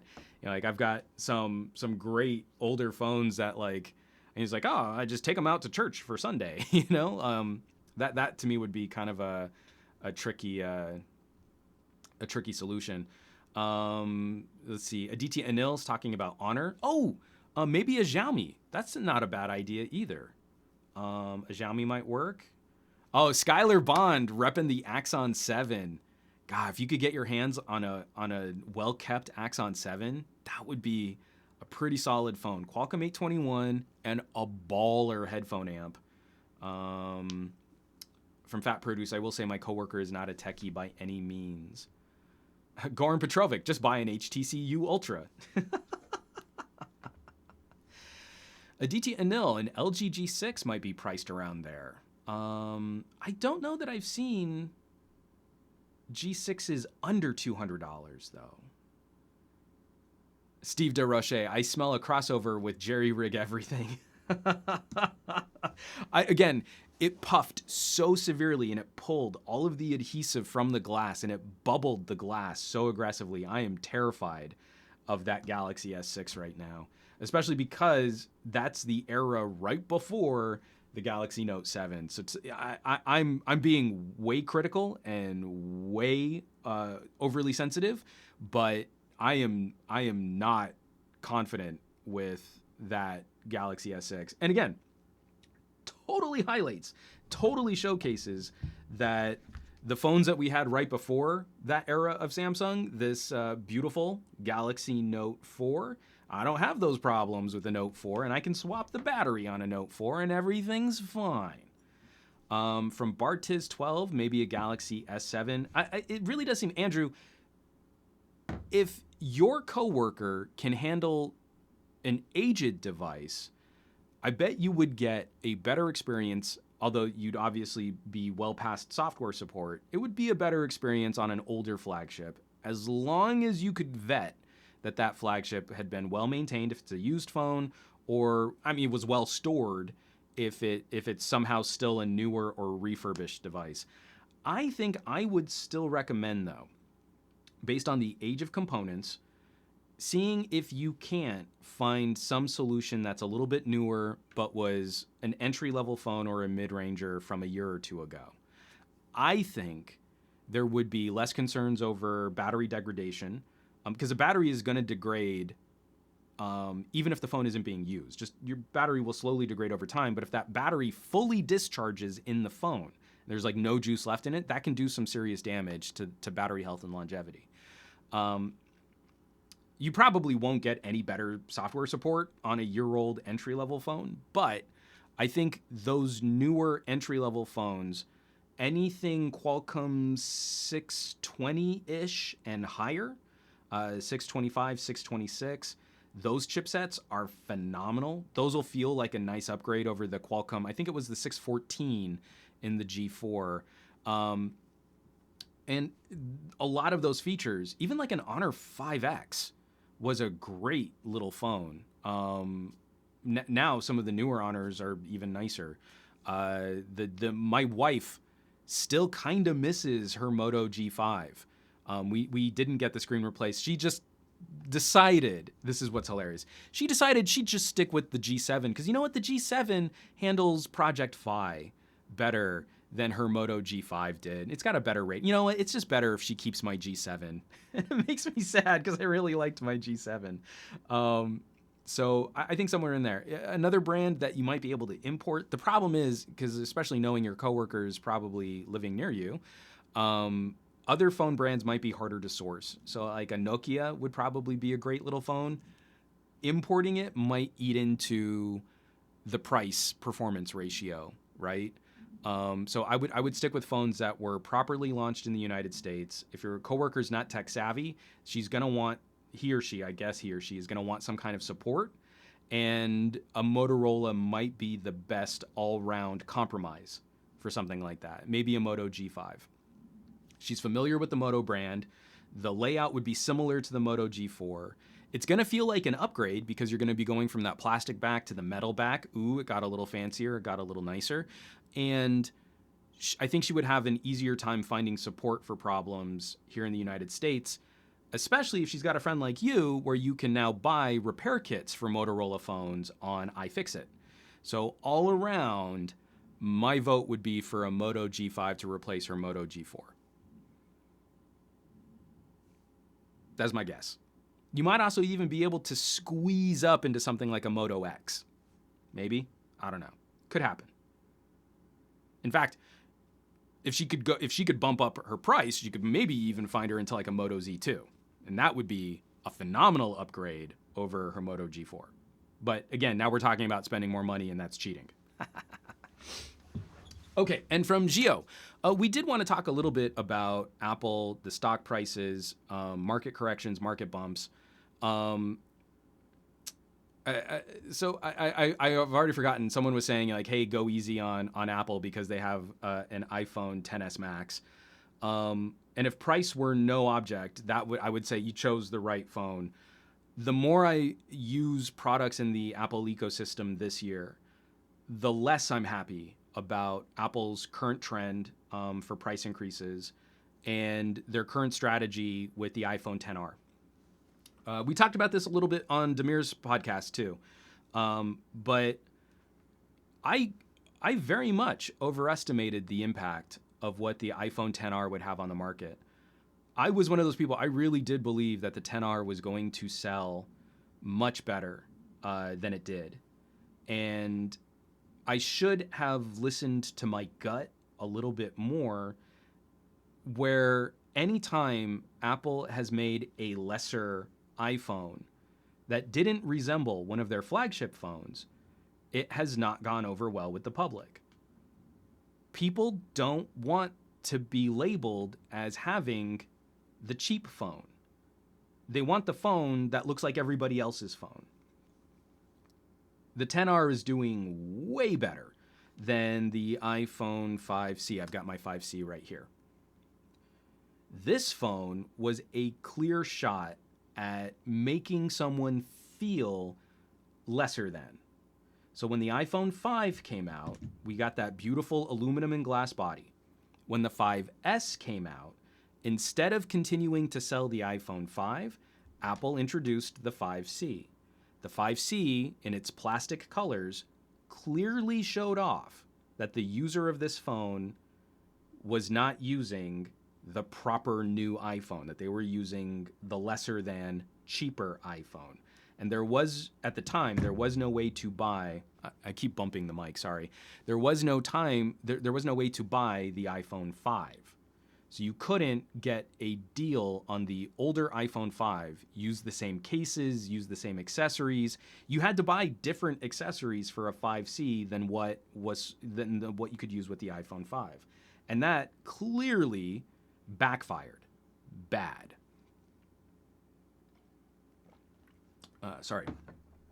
So when it came time to make one more smaller phone to help, because that was a huge market. I think that by the time the iPhone 5S was entering its second year, or finishing its first year and starting into its second year, Apple was still selling over 30 million units a year on just the little iPhone 5S years out. So when it came time to kind of fulfill that end of the market, we didn't get another plasticky phone. We got the best phone Apple has ever made. Hands down, the best combination of hardware and software and individual features, which is the iPhone SE. Objectively speaking, this is the best thing Apple has ever made. I don't think anyone could debate me on that because I'm totally right. I'm messing with you. Calm down. Calm yourselves. But no, all joking aside, this is my all-time favorite iPhone. I think it's the best execution of Apple design. I think it's the cleanest look for an iPhone, and it's the easiest phone to use with the way that iOS has always been used. and you can pry Touch ID from my cold dead hands. So when we start looking at the market for the iPhone XS and the iPhone XR, I think we see something similar happening again. The XR is the techie phone. People who understand the compromises inherent to a mid-ranger phone will appreciate the cost-performance ratio. They'll be able to handle things like a lower, they'll be able to apologize or excuse a lower resolution display and all these individual features, but they're not going to be as concerned with the fashion statement that's made when you have the lesser expensive phone. Apple built their market on the emotional impact for general consumers to have a nice product. And so there's a huge chunk of Apple's demographic, not a majority, but a significant chunk of Apple's demographic that look at that Apple logo very similar to any other fashion brand. And the person who does business with Apple from that lifestyle perspective is not going to be swayed by a cheaper iPhone. But that person might also not make enough money to warrant the costs of going up to an iPhone XS or a XS Max. So Apple is kind of in a delicate situation right now. The rumor is that we're going to see Apple switch manufacturing up. So when you mass produce consumer electronics, it's not like there's one warehouse, obviously. You have all different kinds of manufacturing, assembling, shipping, and distribution centers around the globe. So, you maybe have a primary factory, but then you'll also have overflow. Right now, Apple is turning off the overflow manufacturing for phones like the iPhone XR. The core manufacturing of that phone is being well handled by a smaller distribution and assembling network. The rumor is that we're going to see Apple revive manufacturing of the iPhone X. And this would be very similar to what happened to Apple from the iPhone 5 to the 5S and 5C to the iPhone SE. The iPhone X could represent the SE version of this new all-screen layout. It'd be the smaller phone. It would be, maybe you get like the upgraded chipset. So you probably want to keep the lesser cameras so that you have a reason to step up to the XS.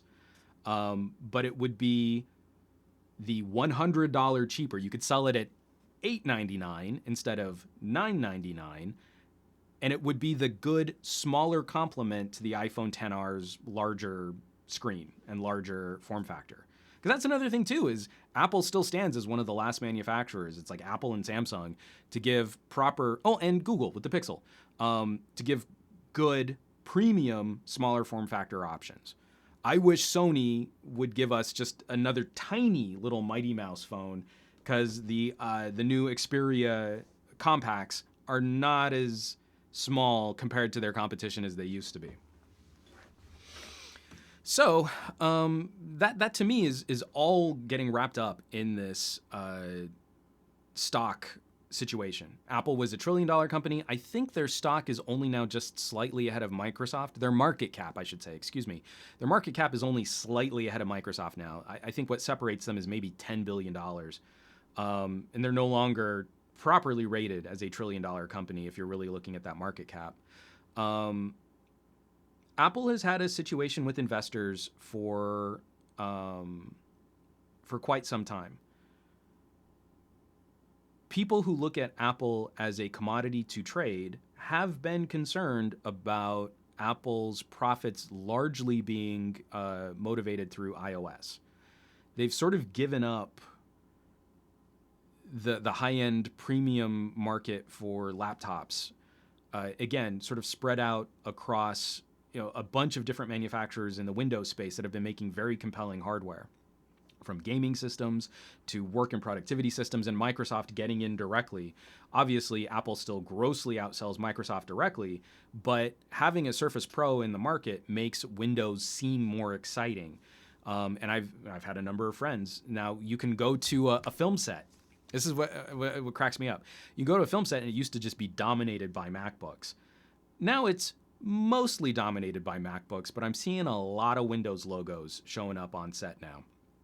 So that's a concerning trend, and I think that's one of the main aspects that Apple is trying to blur the lines between iPad and laptop, and I think they're missing some really key opportunities to drive sales there. So you've got an iPad Pro, but what about bringing back the iBook? So you would have MacBook with Mac OS, iMac with Mac OS, and then iBook with iOS, and give me a proper clamshell flip and fold, just like a Lenovo.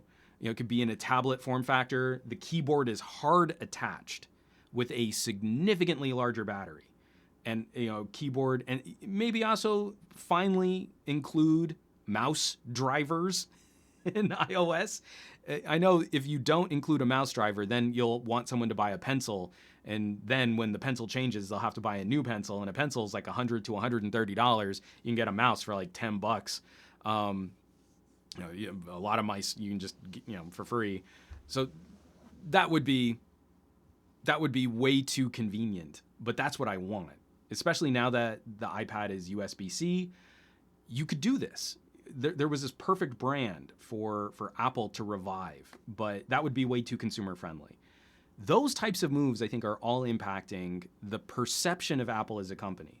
So if stocks were really meritocracy, then I don't think Apple's stock would have taken a hit as bad as it did, because Apple's still making grips of cash. They're still the most profitable company on the planet with the highest profit margins built into all of their products and services. And they're doing fine. Even with lower sales, they're offsetting the lower sales with substantially higher prices. Everything in Apple's ecosystem took a 20% or higher price bump over last year. And consumers are paying it. So they're not wrong. They're jerks, but they're not wrong. Unfortunately, the perception of Apple as a company has soured over this last year because of that, and it is making investors squirrely. It is making them concerned over the future direction of the company, that we haven't seen anything truly innovative since the Apple Watch helped sort of settle in Apple as the premier option for smartwatches. We want to see them doing something bolder than, well, we took away the home button on your iPhone. That's not the exciting update that we wanted after going through 4 generations of the iPhone 6 design. The iPhone 6 to the 6S to the 7 to the 8.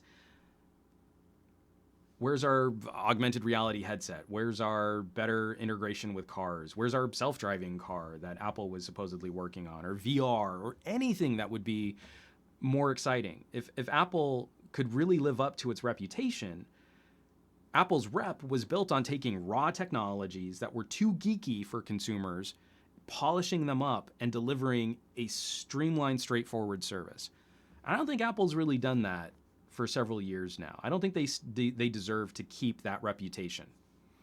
I think they've been coasting on that reputation and then delivering things that are iterative and then punitive to consumers, like dongles, like removing the headphone jack, like forcing accessories purchases, like not including a fast charger in the box, like charging substantially more for similar technologies as their competitors.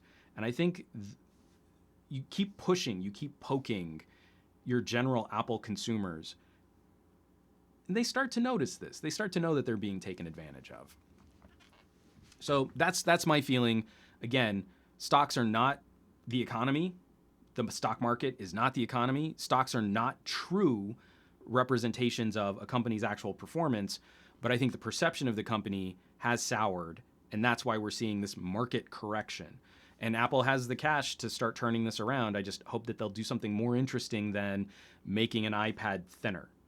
It doesn't move the needle on excitement. I want to see them do something truly disruptive in the space, and they're one of the few companies with the money to be able to do it. Ruari with the super chat. Hey man, thanks. Have you used or heard of the HiDiz Sonata HD DAC? I have heard of this DAC. It's a little headphone adapter. It's a little dongle, and I will be getting one, but I have so many things that I need to finish up proper videos on that unfortunately I don't know that I'll even be able to get a a review on the Sonata out before Christmas. That might stretch over into the slow time in January type of video to talk about some of that stuff there too. So I do want to get one, and I do want to listen to one. So we'll have to see how that goes. Let's see. In my country, from Goran Petrovic, in my country, Apple products are so ridiculously priced, I really don't know why some Serbs are buying them. Complex, showing off. It's stupid, really. I don't want to fault someone who's looking at tech as a fashion statement. Personally, when geek is chic, that means we should be getting better options across a broader swath of technology buying segments. It does trickle down into improving. I mean, look at the amount of phone that you can get for $200 to $300 today as compared to 5 or 6 years ago. I mean, it's incredible what we can drive prices at when there is a premium segment that helps offset costs. It's kind of like in computer tech, right? Most computers are going to arrive with HD graphics that are just built into the chipset. But it's those people who are investing in, like 2080 Ti's that are catching on fire, throwing some shade NVIDIA, those super low numbers but high margin, high priced components help fund the distribution of technologies going south. Where I don't believe that's true in smartphones anymore, though, is I think we've reached peak smartphone. The technological improvements to something like a Galaxy Note 9, not that formidable over the Galaxy Note 8, right? So pushing prices higher, we're getting those diminishing returns on those higher cost products. So now part of that should be the fashion of it, but that's not what excites me. If that excites someone else, you want to sport the Apple logo because that showcases to your social circle that you spent more than someone else on a phone, cool. But that's also not what I look for when I'm shopping for a bag or a backpack or a pair of pants. I like Levi's. That's about as expensive a pair of jeans as I'm ever going to buy. So that's my gig, and that's my personal fashion and my personal statement. From Harry's Beauty, do you use manual video recording when you flip the rear camera of the LG G and V series? Is it too tricky to do when vlogging? So the tricky thing about using a rear camera when you vlog is focus. I got pretty good on the V30 using the main camera sensor and being able to sort of guess on the manual focus slider about how far away my arm was from the phone. What I ended up doing a lot more of, though, is from the V30 on. The V20 was a little too wide for this. It did look funky and barrel distorty, but from the V30 to the G7, and now with the V40 even being a little less wide still, your arm is about the right distance for the wide angle shooter to keep you reasonably well in focus. It's kind of like a number of like action cameras. If you get too close, or the first generation DJI Osmo had a built-in camera that was wide angle, but it was way too far for you to use it handheld. So if you turned the Osmo towards yourself, you were noticeably out of focus, even holding the Osmo as far away from your face as you can. With an LG, at around 3 feet, I think you're well enough in focus that you can vlog really easily from that rear camera, and because it's wider, you don't have to line up a tight shot.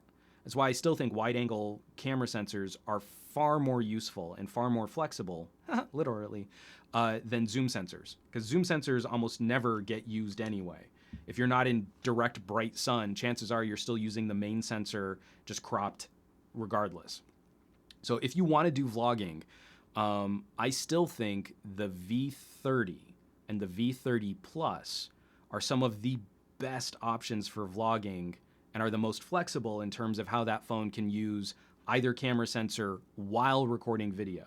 So it's very easy on a V30 or a V30 Plus to shoot with the rear camera pointing the screen away from you, get all that recording done, then flip it around, and while you're still recording, you can punch into the normal camera sensor and focus in on a tighter shot, switch back to the wide, flip it right back out again. It's seamless. Now all phones seem to make you stop recording if you want to switch camera sensors, and it's super frustrating.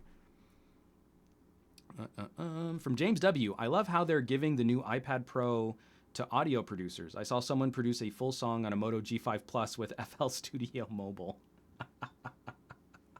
I mean, like, I want to credit Apple for calling the first iPad Pro an iPad Pro, because it really stepped up app developers. So now I don't think you need an iPad Pro to use good apps. And in Android, we've gotten some significantly better. Audio Evolution Mobile has gotten beautiful for multi-track audio recording on an Android device. But I do want to celebrate that, because better software is better software. And our phone hardware is barely tapping into any of this. My iPhone XS, part of my review, Apple's own first-party solutions don't fully utilize that hardware. My iPhone SE renders 4K video just as fast, sometimes faster than my iPhone XS. So what are we doing here with this expensive hardware that we can't really use? Dongles. Why worry about another man's pants? Luxury is making my own lasagna. I love good lasagna. That's from Aditya Anil. Got a lot of conversation on some stuff. Let's see. I just dropped another phone. Too many phones. Some people talking about cooking channels. So that's pretty cool. And the Master telephoto plus wide angle equals... Oh, the Master telephoto plus wide angle equals heaven. Yeah, that was something that was concerning on my V40 review, though. If it's not handled well, it can be a distraction to the content creation process. And it can be frustrating with that, too. From Samuel Janes, what's happened with the revival of the iPhone X? I have no idea. It's still, as far as I know, it's still properly in Rumorsville, whether or not Apple's going to revive the iPhone X. And from Skylar Bond, what's your favorite food? New Mexican food is hands down the best cuisine on the planet. It's rich, it's meaty, it's hearty, and you get that delicious blend of green or red chilies that add a little bit of heat and a little bit of flavor and a little bit of spice, some citrusy notes, some smoky notes, and if properly balanced with a ton of cheese, you get that kind of warm sense of well-being right in the corner of your mouth. It's awesome. Tamales in New Mexico are the best. Enchiladas are the best. It's just beautiful. If you get a great pozole and you get just like pork that's been marinated in red chili and hominy for like 3 or 4 days, it just, every time I throw it in my crock pot, it's just, I know it's going to be good times. From Iggy M, I find it odd you never mentioned that Apple offers updates for years on iPhones. Android offer updates for what? A year, maybe 2. Iggy M, the only way you could make that statement is if you've never seen any of my videos. I talk about that a lot. I've talked about that in numerous videos. So I'm going to save that for some other kind of conversation, because you need to catch up. So thank you for your comment, but you haven't been paying attention. So I'm just going to move on to something else. Let's see. Aditya Anil, some kitchen guy. I wanted to do a food show. After we did a movie review show, I wanted to do a restaurant review show, and that never happened. So the last thing that I want to talk about is the rebuild plans. My current workstation is named Hera.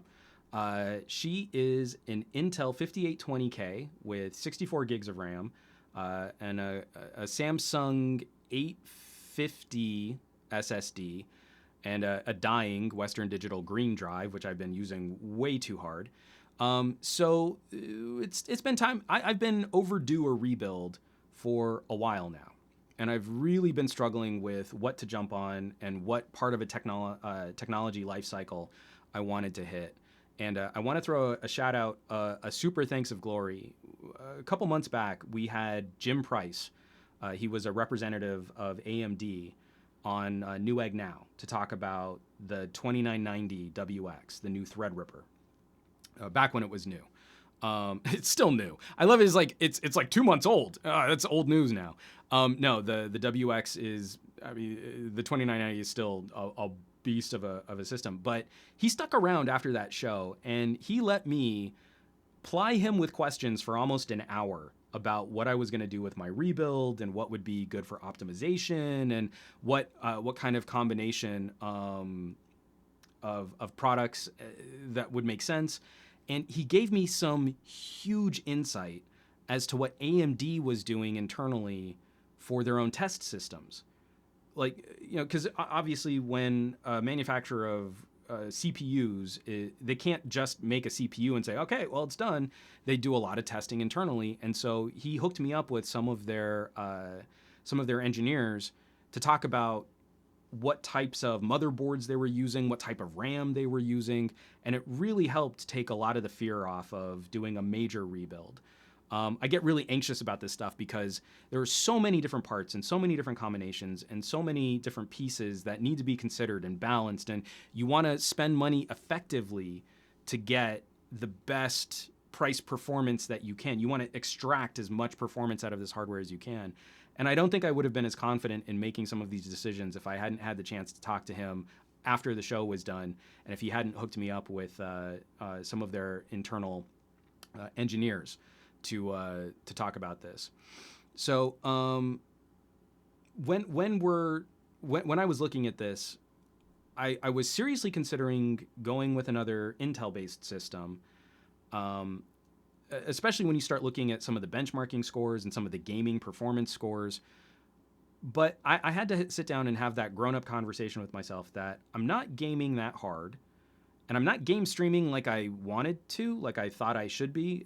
The beginning of this year, I thought, oh, I'm really going to try and build up my Twitch channel, and we're going to do all this stuff, and it's going to be awesome.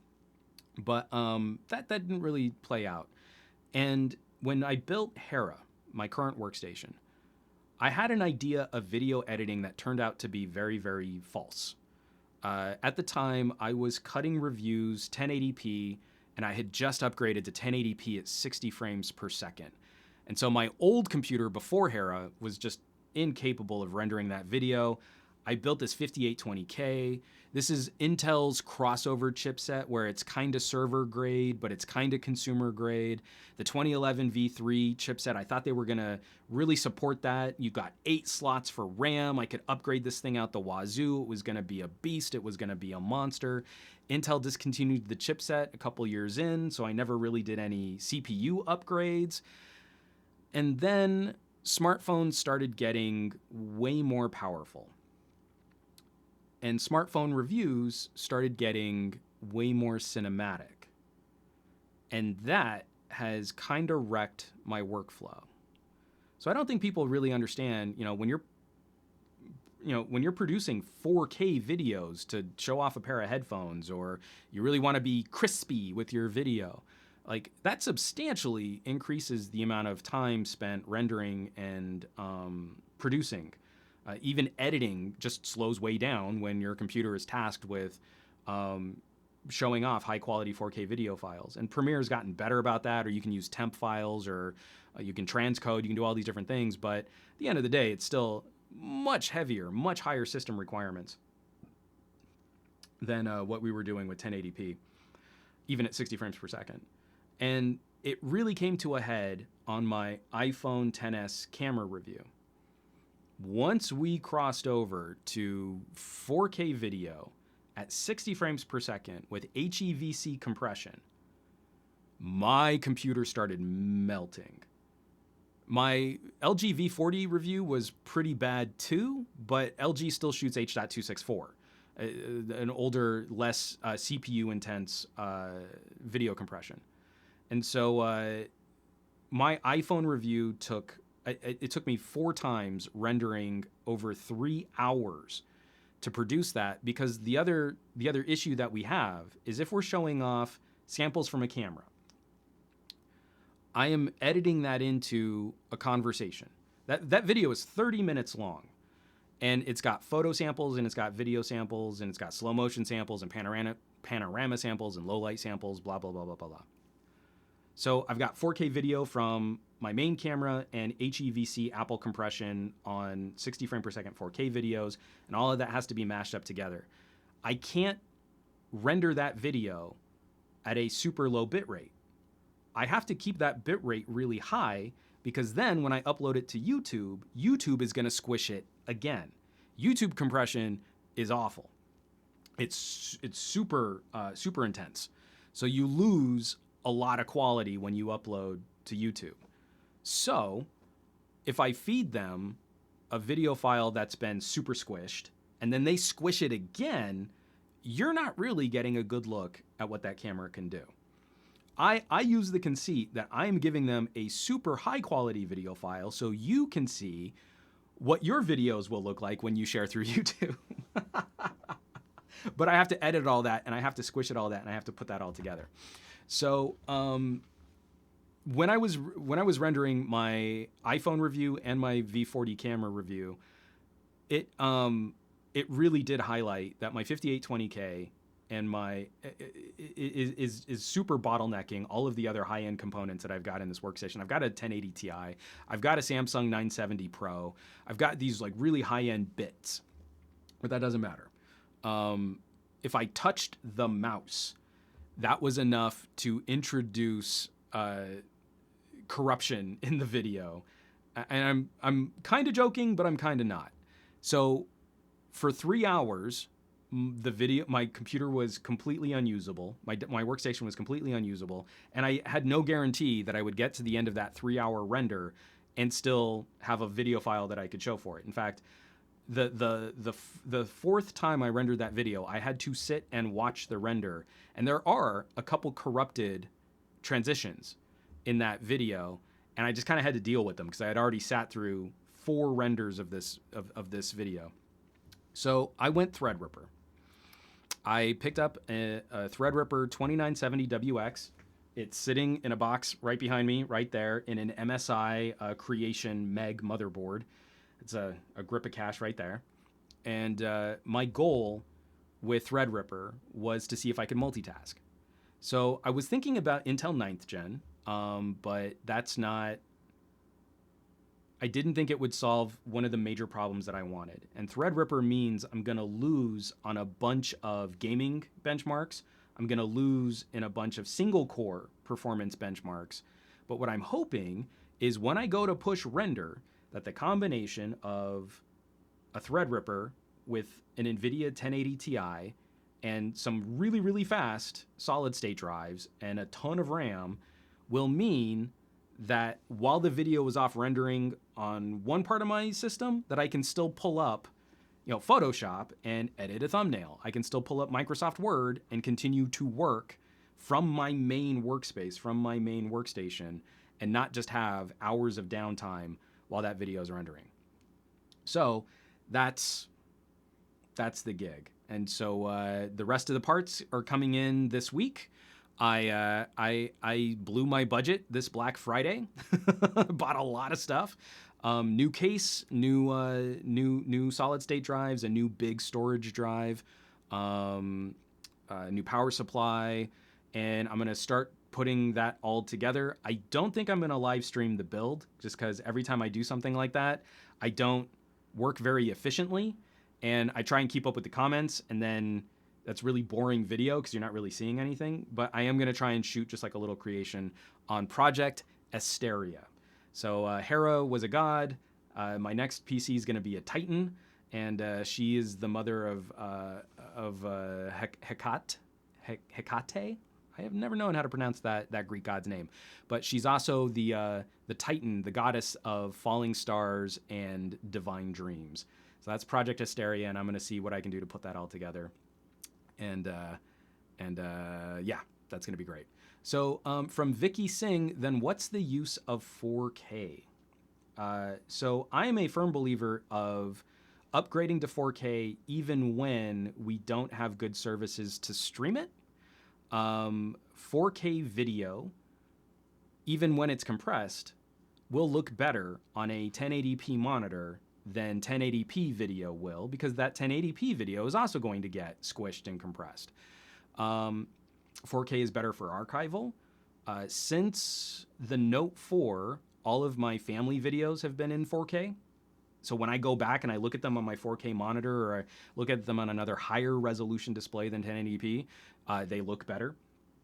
And they look better on 1080p than 1080p video does. And that's kind of the situation that I'm at. From Demir Frank, the nitpicker, because Demir also is running a Threadripper right now. You're not gonna lose on gaming. You're just not gonna win.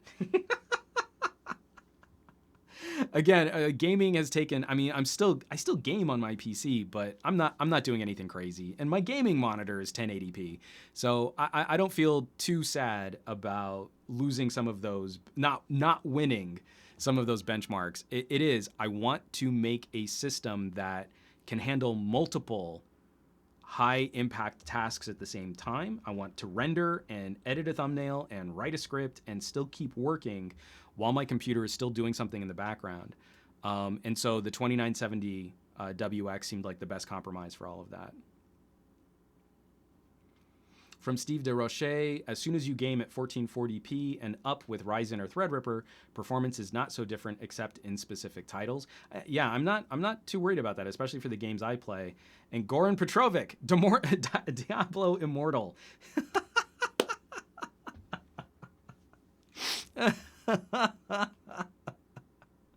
Yeah. I mean, don't you guys have phones? You just game from your phones now. Oh, it makes me so sad. So, you know what's hilarious? We should wrap up this stream, but I'll just mention this real quickly before we do. Diablo Immortal, I really hope it's good. I really hope we see a Diablo 4 that takes us back to the darker roots of Diablo 2. I'm so happy Diablo 3 is on Switch, but I was going through my stock of old games, and on a whim last night, I fired up Torchlight 2. And it's such a cartoony Diablo ripoff. I played that game for like 2 hours, just building a new character and going down a couple little dungeon side quests. And it's like, this is so much fun. I think I might need to fire up Diablo 2 again. But I have this image in my brain of like doing my PC build video and talking about going all out with a really expensive workstation. And then like, yeah, and for gaming, it's going to be great.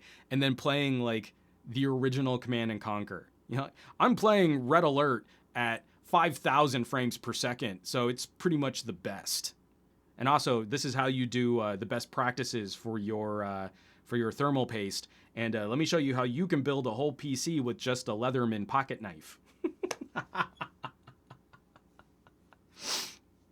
From Aditya Anil, Juan, I have wondered, are you the sole entity behind the Juan Bagnell channel? Shooting, editing, script writing, and all. Mad respect. Your frequency of uploads for a one-man team is whoa.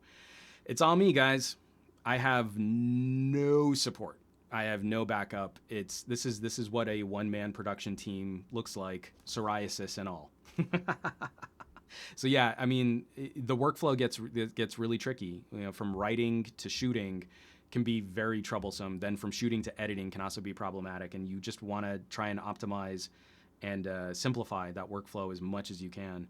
Because really the stuff that takes the most time outside of that too then is all of the backup stuff. I feel so happy when a video is done, and then that just adds a whole new layer of work for uploading, writing your post or your video description, building in all of the metadata, getting it shared on social media, trying to keep it shared and popular on social media, and replying to comments.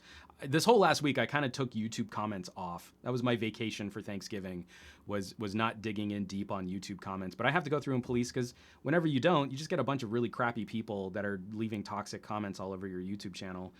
So I need to go and weed all those out. But it's all, that's the whole gig. You know, a lot of us are out there doing this, you know, and we're all finding different solutions for how to do this. But it definitely sort of twists the knife a little bit when you put a ton of work and a ton of effort into an in-depth and nuanced phone conversation, but you know that review isn't going to do nearly as well as a video that has way prettier cinematic video. You know, when you see someone who makes a beautiful looking video, but the discussion on the phone is super, super shallow, but I want to have a conversation, you know, talking about radio management and performance. I want to start a new benchmark for things like thermal performance and throttling, not just, I did an app speed run and it's great. Those types of things matter more to me. And when I do a camera review, that's sometimes up to 2 weeks worth of work from driving to different locations to shooting similar samples so that you can see how that phone performs similar to other phones. Like, it's not just a random assortment of photos. There's always the tree in the field. There's always a baseball on the bleachers. There's always the creepy tunnel. I sometimes forget to shoot the creepy gate, but I'm trying to make sure I get the creepy gate. There's the same intersection with the billboard in the valley, Ventura Boulevard. Those all line up so that you can see from year to year and from phone to phone how different phones handle these situations. The only way to do that is to spend a lot of time collecting all that stuff. Then you have to spend a lot of time looking at all that stuff, and then you finally get to write your script.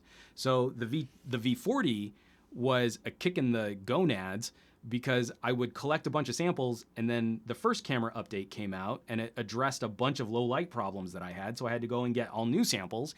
And then the second update hit and it wrecked a whole bunch of my better light samples. So I had to go out and get like new sunset photos and the lake, the Lake Balboa stream video. I had to get that one over again. It's crazy. I really can't review a phone in under a month. It takes me a month of using that phone to really make really make a video. From Luis D, Optimus Prime or Bumblebee, what is your favorite Transformer? My favorite Transformer is Trax. So Trax transforms into a 1970s era Corvette, but between the two, I definitely side with Optimus Prime. And also, Optimus Prime was largely responsible for me getting into commercial voiceover, because Optimus Prime is voiced by Peter Cullen. You can see right here. I'm mirror image on my camera. Where are we going? Where are we going? Right there. That orange box right there is the original reel-to-reel demo. It's audio tape of one Mr. Peter Cullen.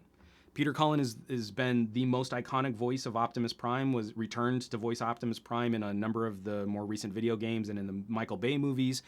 And he was also the voice of the evil Trans Am in Knight Rider. He was KARR, Car, Knight's Automated Roving Robot. And when I was a little kid, I heard the voice of Car and I realized that it was the voice of Optimus Prime. And no one thought that was cool but me. I would tell my parents and be like, yeah, neat. And I was trying to express, no, the voice of this good guy in my favorite cartoon is also the voice of this bad guy in my favorite robot car TV show. And that's when it sparked that, the talking robot in Buck Rogers wasn't a real talking robot. There was someone who actually made that voice. In cartoons, people make those voices. And that's what sort of inspired me to be a voiceover director and a voiceover producer later in life.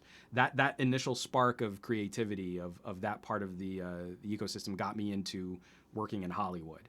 So I have Peter Cullen is one of the key influential figures in my life for producing any kind of creative media and creative content.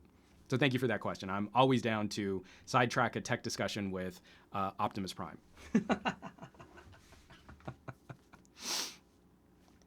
From Ronald Sims, speaking of reviews, did you see the Bored at Work review of the camera with the professional photographer? And I think you mean the V40 camera.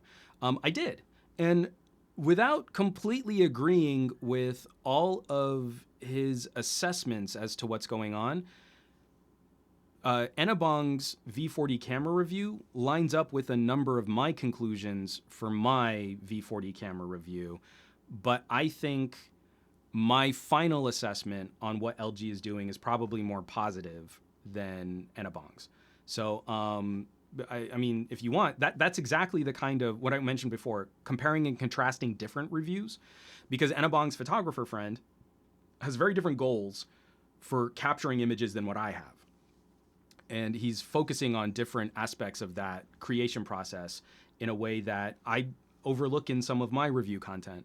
And so if you were to balance, a DxO score, actually looking at the breakdown of scores, someone like Enabong's photographer friend, I can't remember that person's name, and I feel terrible because I like his videos. And then what I do with a camera in terms of consistency, I think you get the most well-rounded approach to examining camera performance. If you just default to Pixel has best camera because colors, you're not really going to find the best fit for what you like to do. if you have any kind of design or any kind of specific needs, or you want to try and experiment with something, then I find like the Pixel camera is one of the most regressive because it doesn't really give you the best tools to do some of that stuff, and you have to go and look for other apps. So I said I was going to try and wrap this up. One more from Hari's Beauty. Is it true the V40 doesn't support HDMI out anymore? That is true. And from Tresslong33, 4K rendering on the Surface Book 2 15-inch. What do you think about that? It's all I have for now. I would like to know your thoughts. So rendering video on a laptop will always make me concerned if you're having to do it in places where you don't have good airflow. As you start to cook the internals on that system. I've done a ton of video editing and rendering from a gaming laptop. I have a Razer Blade with a discrete GPU, and that thing kicks on like a blast furnace. Those fans spin up loud when you're rendering a video. So I don't think it should be problematic. You just have to know that it's gonna take extra time, just crunching all that information, and it depends on what you're trying to achieve. You can do 4K at a lower bit rate, save yourself some rendering time, get it up to YouTube, and it's still gonna be a good looking video. But if you want something that's photo or video accurate to the original source, I don't know that I'd put that much stress or that much workload on an ultra thin laptop like a Surface Book. Get yourself a cooling pad or some external fans that can really help keep that thing running clean, because you don't want to have to keep cooking your batteries in that laptop. That will degrade the components faster on the inside of your machine. In fact, I should probably get a cooling pad for my Razer, but I'm actually rendering more video from my phones these days than I am from my Razer, so maybe I need a good heat sink for my phones. That could be kind of a funny video to make. I should make like a fan dock I should make a wireless charging fan dock for like an LG. That'd be hilarious. All right, gotta wrap this up, guys.